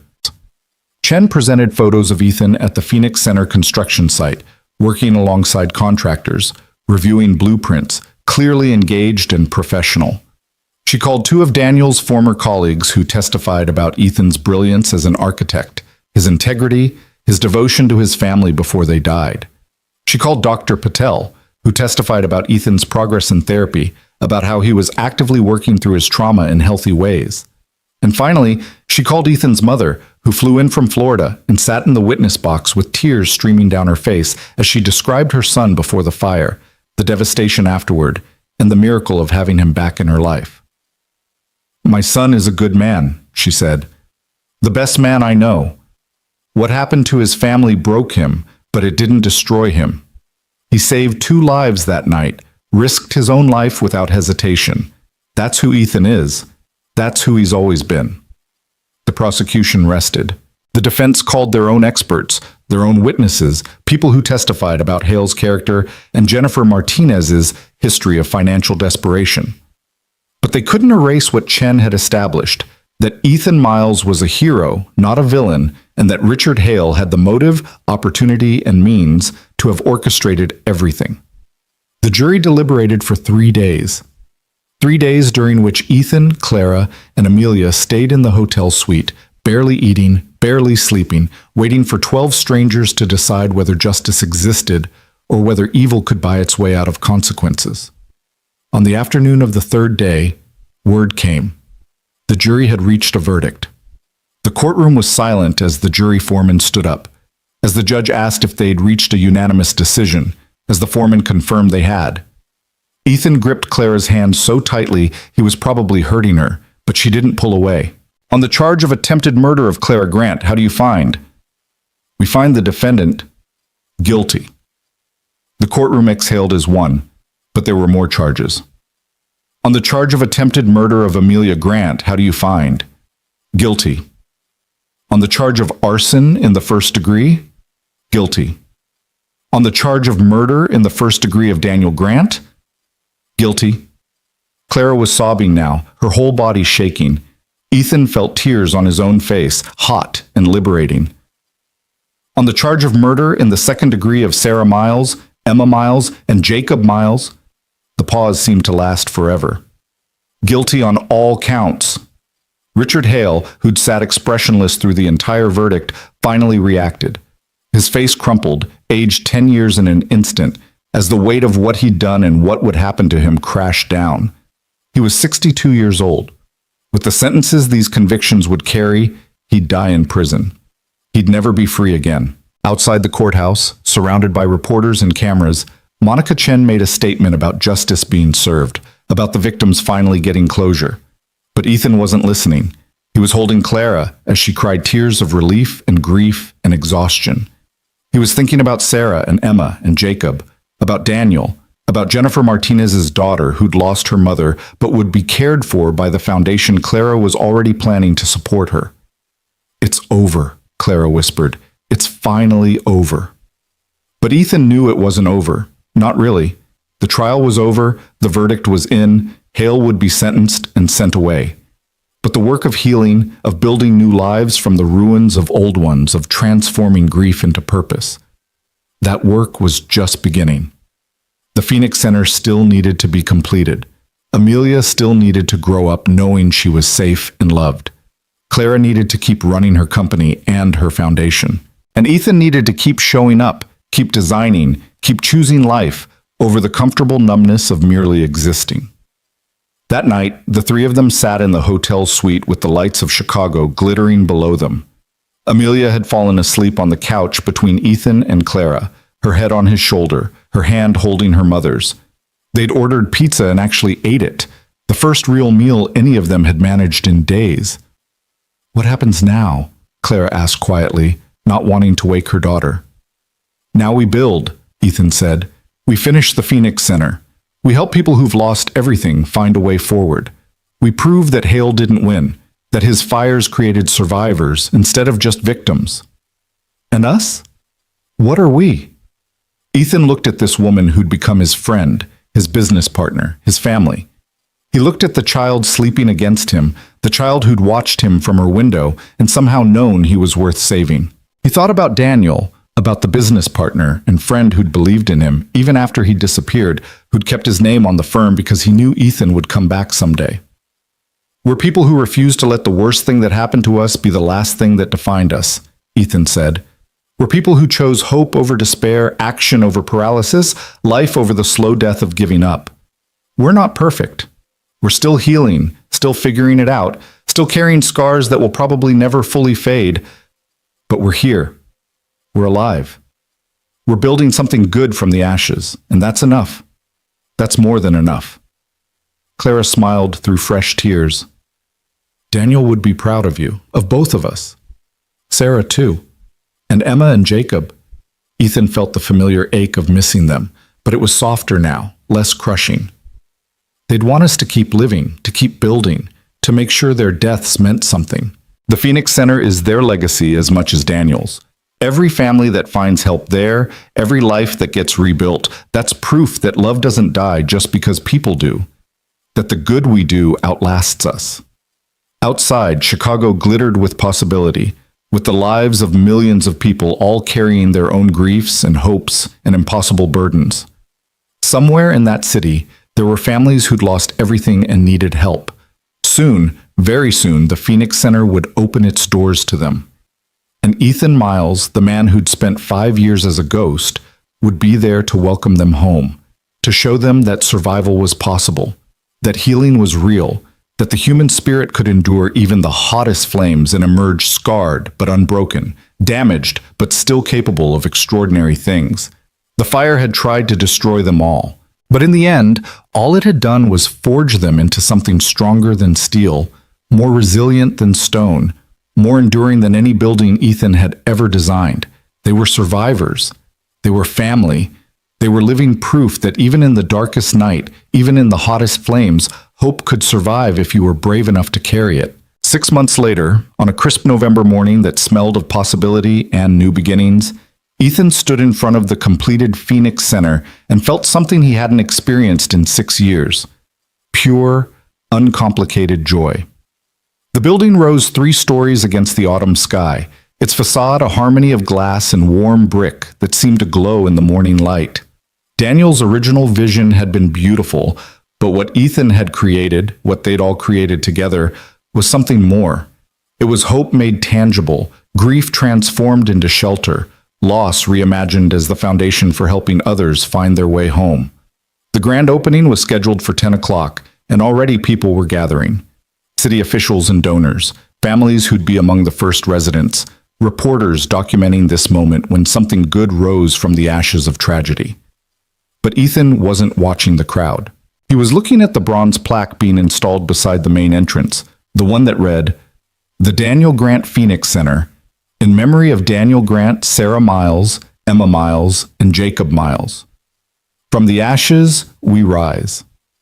Clara came to stand beside him, beautiful in a burgundy dress, her hair pulled back to show the small scar on her temple where she'd hit her head the night of the fire.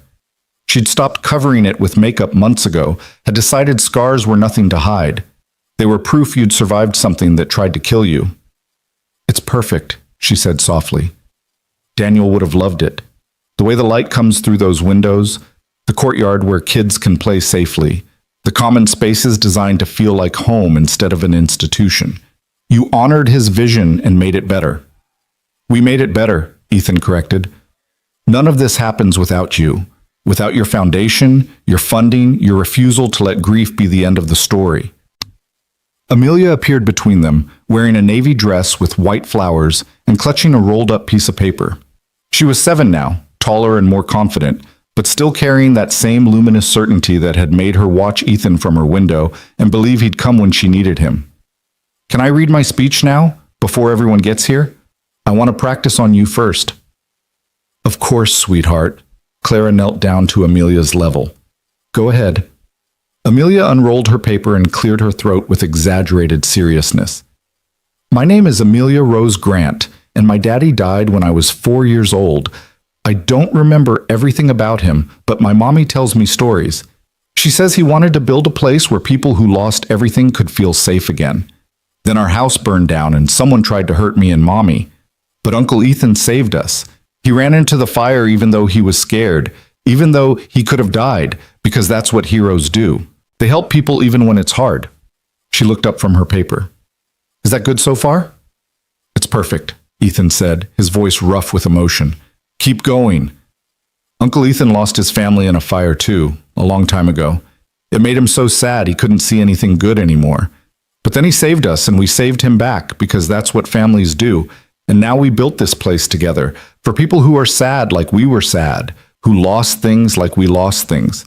My teacher says that making something good out of something bad is called resilience. I think it means you're stronger than the things that hurt you." Amelia folded her paper carefully. "The end. Except I'm also supposed to say thank you to everyone who donated money and helped build it and stuff. Mommy wrote that part for me because I don't know all their names." Clara pulled her daughter into a hug, holding on perhaps a moment longer than necessary. Ethan watched them and felt his heart expand with something that wasn't quite grief and wasn't quite joy, but some combination of both. The bittersweet awareness that life continued, that love persisted, that families formed and reformed and found each other in the wreckage. The crowd began to swell as 10 o'clock approached. Ethan recognized faces from the trial. Monica Chen looking proud and polished, Detective Harris in a suit that looked uncomfortable on his detective frame, even some of the jurors who'd convicted Richard Hale and had followed the Phoenix Center's construction through news reports. There were architecture colleagues Ethan hadn't seen in 6 years, people who remembered him from before and had reached out tentatively after the trial, testing whether he was ready to rejoin the world. His mother was there with his stepfather, both of them beaming with pride. And scattered throughout the crowd were the families who'd be moving into the Phoenix Center over the next few weeks. People who'd lost homes to fires or floods or foreclosures. People who needed not just shelter, but the kind of comprehensive support the center was designed to provide. Clara took the podium first, thanking the donors and city officials and construction crews who'd made this possible. She spoke about Daniel, about his vision of architecture as service, about his belief that buildings should heal rather than just house. Her voice was steady, but Ethan could see her hands trembling slightly as she gripped the podium, could see the effort it took to speak about her late husband in front of hundreds of people without breaking down. "My husband died believing he'd failed," Clara said, "believing that the corruption he'd discovered would destroy everything he'd built, that his legacy would be defined by what he couldn't prevent. But Daniel's real legacy is this building, these families, this proof that one person's vision can ripple outward long after they're gone. He's not here to see it completed, but I know he's watching, and I know he's proud." Then it was Ethan's turn. He approached the podium on legs that felt unsteady, his architect's mind cataloging every detail of the building behind him, the precision of the brickwork, the angles of the solar panels on the roof, the accessibility ramps that had been Daniel's particular passion. He'd spent 6 years not speaking, not engaging, not letting anyone see him. Now he was about to speak to hundreds of people about the worst and best moments of his life. 6 years ago, I was an architect who believed buildings could change lives, Ethan began. Then I lost my wife Sarah, my daughter Emma, and my son Jacob in a house fire. I lost my family, my career, my faith in everything I'd believed about the world being fundamentally good and safe. I became a janitor who cleaned other people's buildings because I couldn't imagine creating anymore. I walked through my life like a ghost, just marking time until I could stop pretending to be alive. He saw his mother wipe her eyes, saw Clara watching him with encouragement and understanding, saw Amelia standing in the front row, her small face solemn and attentive. Then one December night, I walked past a house that was burning. Inside were Clara and Amelia Grant, trapped by a fire that was meant to kill them. I had a choice in that moment. I could keep walking, could let someone else be the hero, could stay safely in my grief and isolation, or I could run toward the fire instead of away from it. I could choose, just for one moment, to believe that saving someone else might save me too. The crowd was silent, hanging on every word. Ethan felt the weight of their attention, but also their empathy, their understanding that this story was about more than just one fire or one rescue. It was about everyone who'd ever lost something and had to decide whether to let that loss define them or transform them. We learned later that both fires, the one that killed my family and the one that nearly killed the Grants, were set by the same man. Richard Hale murdered my family to cover up his crimes. He tried to murder Clara and Amelia for the same reason. He stole years from all of us, caused pain that we're still working through. But what he didn't count on was that we'd survive, that we'd find each other, that we'd take our grief and our anger and our loss and build something that would help other people survive their own tragedies. Ethan gestured to the building behind him. The Phoenix Center isn't just a building. It's a promise. A promise that losing everything doesn't mean the story is over. A promise that communities can rebuild, that families can heal, that hope is stronger than despair if we're brave enough to reach for it. Daniel Grant designed this place to be a refuge. I tried to honor his design while adding what I've learned about what people really need when they've lost everything: light and space and dignity. The belief that their lives still matter, that their pain is seen, that they're not alone in the rebuilding. He looked directly at Amelia. A very wise 7-year-old once told me that making something good out of something bad is called resilience. She was right. This building is resilience. Every family that finds shelter here, every child who grows up in these walls feeling safe, every person who gets counseling or job training or childcare or just a community that sees them and values them, that's resilience. That's us refusing to let tragedy have the last word. The applause started before he'd finished, building like a wave. Ethan stepped back from the podium, overwhelmed, and felt Clara's hand slip into his. They stood together as Amelia came forward to read her speech, her small voice amplified by the microphone, but needing no amplification for the truth it carried. The crowd listened to this child describe loss and rescue and the way families could form from the most unlikely circumstances. And Ethan saw people crying, saw the recognition in their faces that this story was everyone's story, that we were all just trying to survive our own fires and find our way home. After the speeches, after the ribbon cutting and the tours and the endless photographs, after the caterers had served lunch and the families had been shown to their new apartments and the reporters had gotten their sound bites, Ethan found himself alone in the building's central courtyard. Daniel had designed this space as a green heart for the center, a place where residents could grow vegetables and flowers, where children could play under the supervision of parents who could watch from any window. Ethan had added a fountain, simple but elegant, with a bronze sculpture of a phoenix rising from flames. "It's everything you hoped it would be," a voice said behind him. Ethan turned to find Detective Harris still looking uncomfortable in his suit. The detective had become something like a friend over the past months, checking in regularly, making sure Ethan and Clara knew about every development in Hale's case. The monster was in prison now, would die there, but Harris had made sure they knew about every appeal that was filed and denied, every attempt to overturn the verdict that failed. "I didn't let myself hope," Ethan admitted. Hoping felt dangerous, like tempting fate to take it away again. And now I'm learning that hope isn't about being certain things will work out. It's about choosing to believe they can, even when you have no guarantees. It's about building something anyway, loving people anyway, showing up for life anyway, even after you've learned how quickly it can all disappear. Harris nodded. "For what it's worth, I've been a detective for 23 years. I've seen a lot of tragedy, a lot of evil, a lot of people destroyed by circumstances beyond their control. But I've also seen people like you and Clara, people who take the worst thing that ever happened to them and somehow transform it into fuel for something good. You're not victims anymore. You're builders. That matters."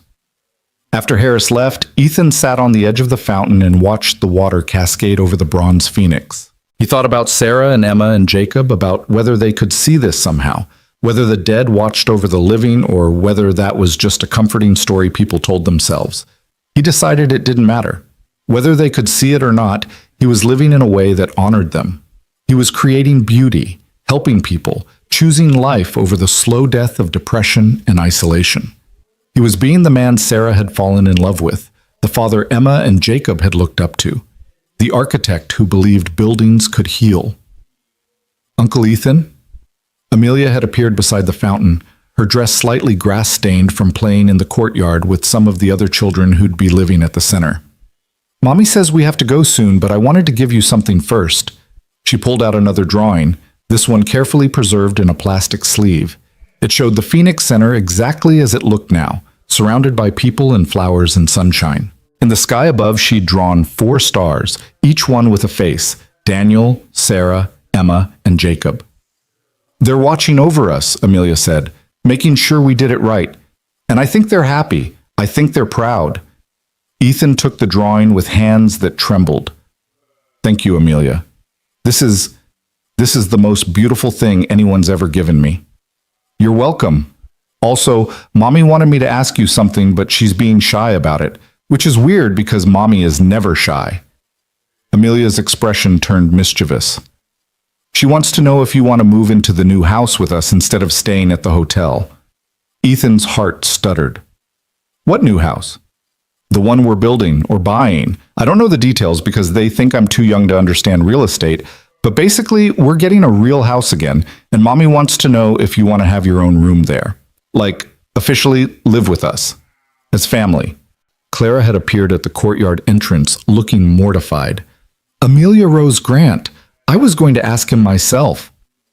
You were taking too long and we have to leave soon. Amelia was unrepentant. Besides, Uncle Ethan was going to say yes anyway. Right, Uncle Ethan? Ethan looked at Clara, at this woman who'd become his partner in every way that mattered, who'd given him back his career and his purpose, and his ability to believe in tomorrow. They'd been dancing around this for months, this question of what they were to each other. Not romantic. That wasn't what either of them needed or wanted. Not yet, maybe not ever. But family, chosen and deliberate and real. Yes, Ethan said. Yes, I want to live with you. Both of you, if you're sure. Clara's smile was radiant. I've never been more sure of anything. You're already family, Ethan. We're just making it official.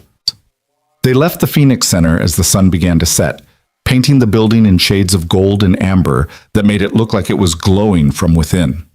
Ethan took one last look at the structure he and Daniel had created together across time and death, at this monument to resilience and hope and the human capacity to build something good from the ashes of loss. The drive back to the hotel took them past 1847 North Dearborn Street, or what remained of it. The burned mansion had been torn down months ago, the lot cleared and sold to a developer who was building something new. Clara had been fine with it, had said she didn't need to keep the physical location where so much trauma had occurred. The memories she wanted to keep weren't tied to a place. They were tied to people, to love, to the family she and Daniel had built, and the new family she was building with Ethan and Amelia.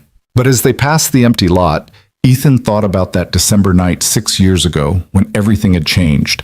If he'd taken a different route home from work that night, if he'd walked faster or slower by even a minute, if Amelia's window had been dark instead of lit, if any of 1,000 variables had shifted slightly, Clara and Amelia might have died and Ethan might have stayed lost in his grief forever. The what-ifs could paralyze you if you let them, could trap you in endless cycles of wondering about roads not taken and choices not made. But they could also fill you with gratitude. Gratitude that despite impossible odds, despite all the ways things could have gone wrong, somehow they'd all found each other. Somehow they'd survived. Somehow they'd taken their separate tragedies and woven them together into something that looked remarkably like hope. Over the following weeks, they settled into new rhythms. Clara found a house in Lincoln Park, close enough to the Phoenix Center that Ethan could walk to work, spacious enough that they each had privacy, but designed in a way that encouraged togetherness. Ethan moved his few possessions from the hotel's storage. It turned out 6 years of living as a ghost didn't accumulate much stuff, and found himself with a bedroom 3 times the size of his old studio apartment, with windows that overlooked a garden where Amelia had already planted flowers. The Phoenix Center officially opened its doors to residents in early December, almost exactly a year after the fire that had brought them all together.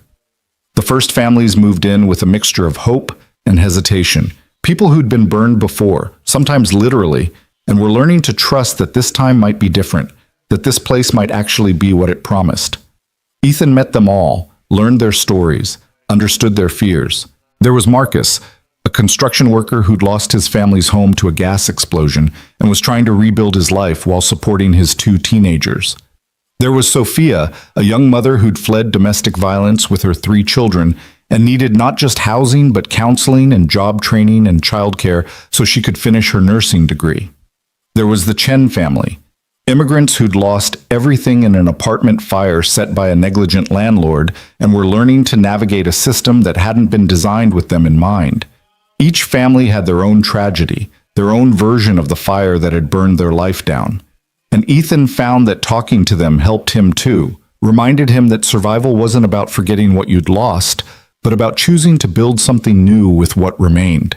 He started leading a weekly group for people who'd experienced fire trauma, a space where they could talk about the nightmares and the hypervigilance and the way the smell of smoke could send you into a panic attack even years later.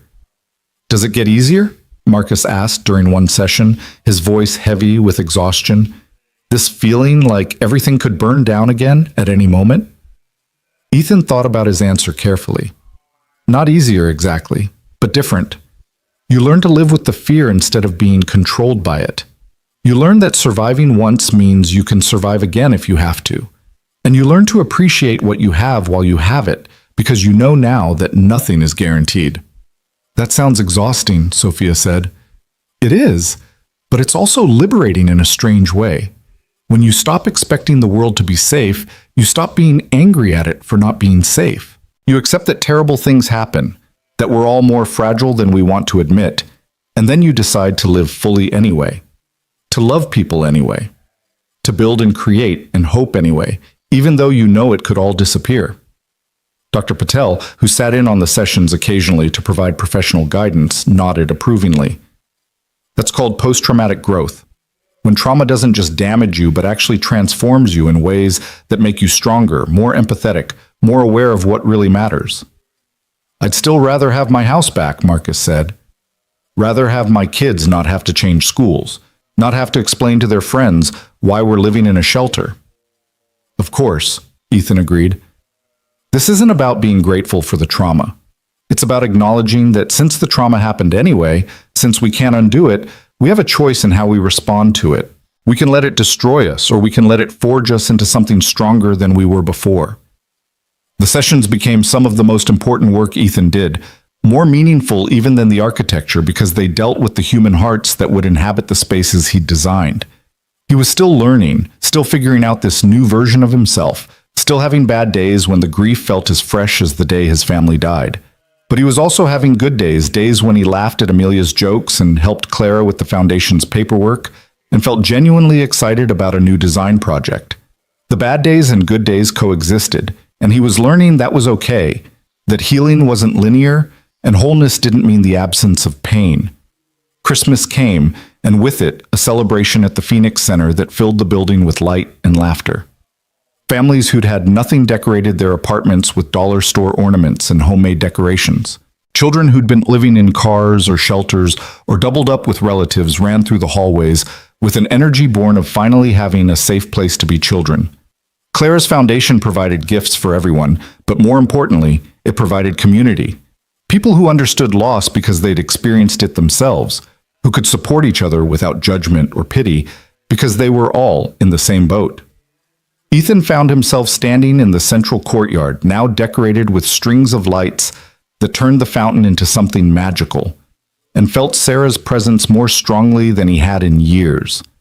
Not as a ghost, not as pain, but as a warm memory of the woman who'd believed in beauty and goodness even when the world gave her reasons not to. She would have loved this, he thought, would have loved seeing families helped, children playing, community forming in a building designed with love and intention. What are you thinking about? Clara asked, joining him with 2 cups of hot chocolate from the party inside. I'm thinking that 6 years ago, if someone had told me I'd be standing here like this, alive and engaged and part of a community, I would have thought they were insane. I couldn't see past the grief. Couldn't imagine ever feeling anything else. And now? Now I still grieve every day, but I also feel other things. Gratitude, purpose, hope, sometimes even joy. The grief doesn't go away, but it makes room for other emotions too. Ethan took a sip of hot chocolate. Sarah used to say that life was like a house with many rooms. You couldn't live in just one room forever. You had to walk through all of them. The room of sorrow, the room of joy, the room of work, the room of rest. She said the people who suffered most were the ones who got stuck in a single room and forgot there were doors. She sounds like she was wise. She was. She was the wisest person I ever knew. Ethan smiled, and it didn't hurt the way it used to. She'd be proud of Amelia. Your daughter has that same wisdom, that same ability to see through to the heart of things. She gets it from Daniel, too. He always said she was an old soul. Clara watched her daughter through the courtyard windows, playing with the other children without any of the self-consciousness some kids had at 7. I used to worry about her growing up without her father, about all the things she'd miss, all the moments he wouldn't be there for, and those worries haven't gone away. But I'm also grateful that she's growing up with you in her life. She has a male role model who's kind and patient and shows her that men can be vulnerable, can cry, can rebuild themselves after being broken. That's a gift, Ethan. You're giving her something invaluable. Ethan felt his throat tighten. I'm giving her what she gave me, a reason to keep going, a reminder that life continues and people need each other and love doesn't die just because people do. As winter gave way to spring, the Phoenix Center established itself as more than just temporary housing. It became a genuine community, a place where people supported each other through job searches and court dates and the million small crises that came with rebuilding a life. Marcus got a promotion at his construction company and was able to move his family into their own apartment, but he still came back twice a week to help with maintenance and talk to new residents about the job search process.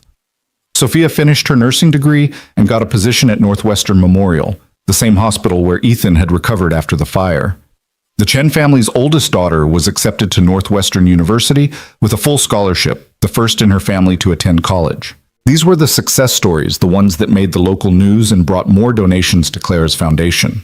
But there were also the harder stories, the families who struggled with addiction or mental illness or legal problems that couldn't be solved with just housing and good intentions.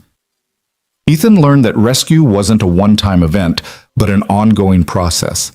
That saving someone didn't mean fixing them, but rather giving them the tools and support to fix themselves. You can't save everyone, Dr. Patel reminded him when he got frustrated with a resident who kept missing counseling appointments and job interviews. You can only create the conditions for people to save themselves. Some will take advantage of it and transform their lives. Others aren't ready yet, and that's not your failure. It's just where they are in their journey. But if we don't help them now, when will we? You are helping them by being here, by not giving up on them, by continuing to offer support even when they're not ready to accept it. Sometimes the most important thing we do is just show people that someone cares, that they matter, that they're worth the effort, even if they're not ready to believe it themselves yet. It was a hard lesson, learning to hold space for people without taking responsibility for their choices. But it was also a necessary one, because Ethan realized he'd been doing the same thing to himself for 6 years, taking responsibility for deaths he couldn't have prevented, blaming himself for not saving people who'd been murdered by someone else's deliberate choice. Learning to extend compassion to the residents who were struggling meant learning to extend compassion to himself too, to accept that he'd done the best he could with what he knew at the time. That grief had temporarily broken him, but hadn't permanently destroyed him. On a warm evening in May, Clara called a family meeting. They'd been living together for 6 months now, had fallen into comfortable routines that felt natural and right. Amelia was thriving in her new school, had made friends, and joined the art club and come home every day with stories and drawings, and that particular exhaustion that came from learning and growing and being fully engaged with life. Clara's company had launched a new product that was getting national attention, and the foundation had expanded to 3 other cities, replicating the Phoenix Center model wherever there was need and funding. And Ethan had taken on 2 additional architecture projects, a community health clinic and a low-income housing development, that let him use his skills to serve people who needed good design but couldn't usually afford it. They were all healing, not healed. Ethan had learned that healing wasn't a destination but a direction, but actively engaged in the process of becoming whole in new ways. "I've been thinking," Clara said as they sat around the dinner table after Amelia had gone to bed, "about what we are to each other, about how to name it, how to make it official." Ethan's heart rate picked up. They'd never talked about this explicitly, had just been living day by day and letting the relationship evolve organically. "I'm not talking about marriage," Clara clarified quickly. "Neither of us is ready for that, might never be ready for that, and that's okay. But I want Amelia to have security. I want her to know that you're not just a roommate or a friend, but actual family. And I want to make sure that if something happens to me, you're her guardian, that you're legally recognized as someone who has the right to make decisions for her." Clara, let me finish. "I've talked to my lawyer about what options exist. We could do a legal guardianship arrangement where you'd become her co-guardian.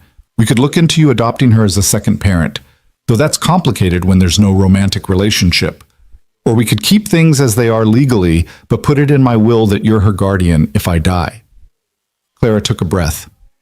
"I wanted to know what you're comfortable with before I make any decisions." Ethan thought about Amelia, about this child who'd watched him from her window and somehow seen past his grief to the person underneath. He thought about bedtime stories and homework help and the way she called him Uncle Ethan, but with a weight that suggested the title meant more than casual friendship. He thought about Emma and Jacob, about the children he'd lost and would never stop missing, and about whether it was betrayal to love another child with that same fierce protective instinct. But he knew Sarah would have told him it wasn't betrayal, but honor. That loving Amelia didn't diminish his love for Emma and Jacob, but rather extended it, proof that his capacity for fatherly love hadn't died with his children, but had simply been waiting for someone else to need it. I want to be her guardian, Ethan said. Co-guardian. Adoption. Whatever makes the most sense legally. I love her, Clara. She's not my daughter by blood, but she's my daughter in every way that matters. And if something happened to you, I'd want to make sure she's taken care of, that she knows she's not alone, that she has someone who will fight for her the way you fought for her. Clara's eyes filled with tears. Thank you, God, thank you. I didn't realize how worried I was about this until just now. Amelia's already lost her father. The thought of her losing me too and ending up with some distant relative who doesn't really know her, who doesn't understand what she's been through. She wiped at her eyes. You're her family, Ethan. You have been since the night you carried her out of that fire. I just wanted to make it official.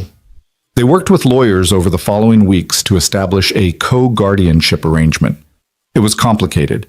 Ethan wasn't married to Clara, wasn't biologically related to Amelia, wasn't even technically a step-parent. But Clara had enough money to hire lawyers who could figure out the complexities, and eventually they had documents that legally recognized Ethan as having parental rights and responsibilities for Amelia. They sat her down and explained it in terms she could understand, that Uncle Ethan was officially her family now, that he'd help take care of her and make decisions about her life, that he'd be there for her no matter what. So you're like my dad now? Amelia asked, trying to work through the implications. I could never replace your father, Ethan said carefully. Daniel will always be your dad, and you should always remember him and love him. But yes, I'm taking on a dad-like role in your life. Does that feel okay to you? Amelia thought about it with the seriousness she brought to all important questions. Can I call you Dad? Or would that be weird? Ethan felt his heart crack open. You can call me whatever feels right to you. Uncle Ethan, Dad, just Ethan. Whatever you're comfortable with. I think I want to call you Dad Miles, because you're a different dad than Daddy was, but you're still dad-shaped. Amelia grinned at her own logic. And when I'm older and I tell people about my family, I can say I had two dads. Daddy who died when I was little, and Dad Miles who saved me from the fire and stayed.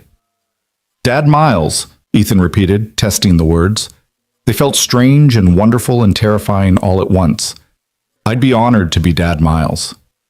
The summer brought the one-year anniversary of the Phoenix Center's opening, and with it a celebration that drew people from across the city. All of the original families were there, most of them having moved on to permanent housing but maintaining connections to the community they'd built during their darkest times. New families had moved in to take their places, continuing the cycle of rescue and rebuilding.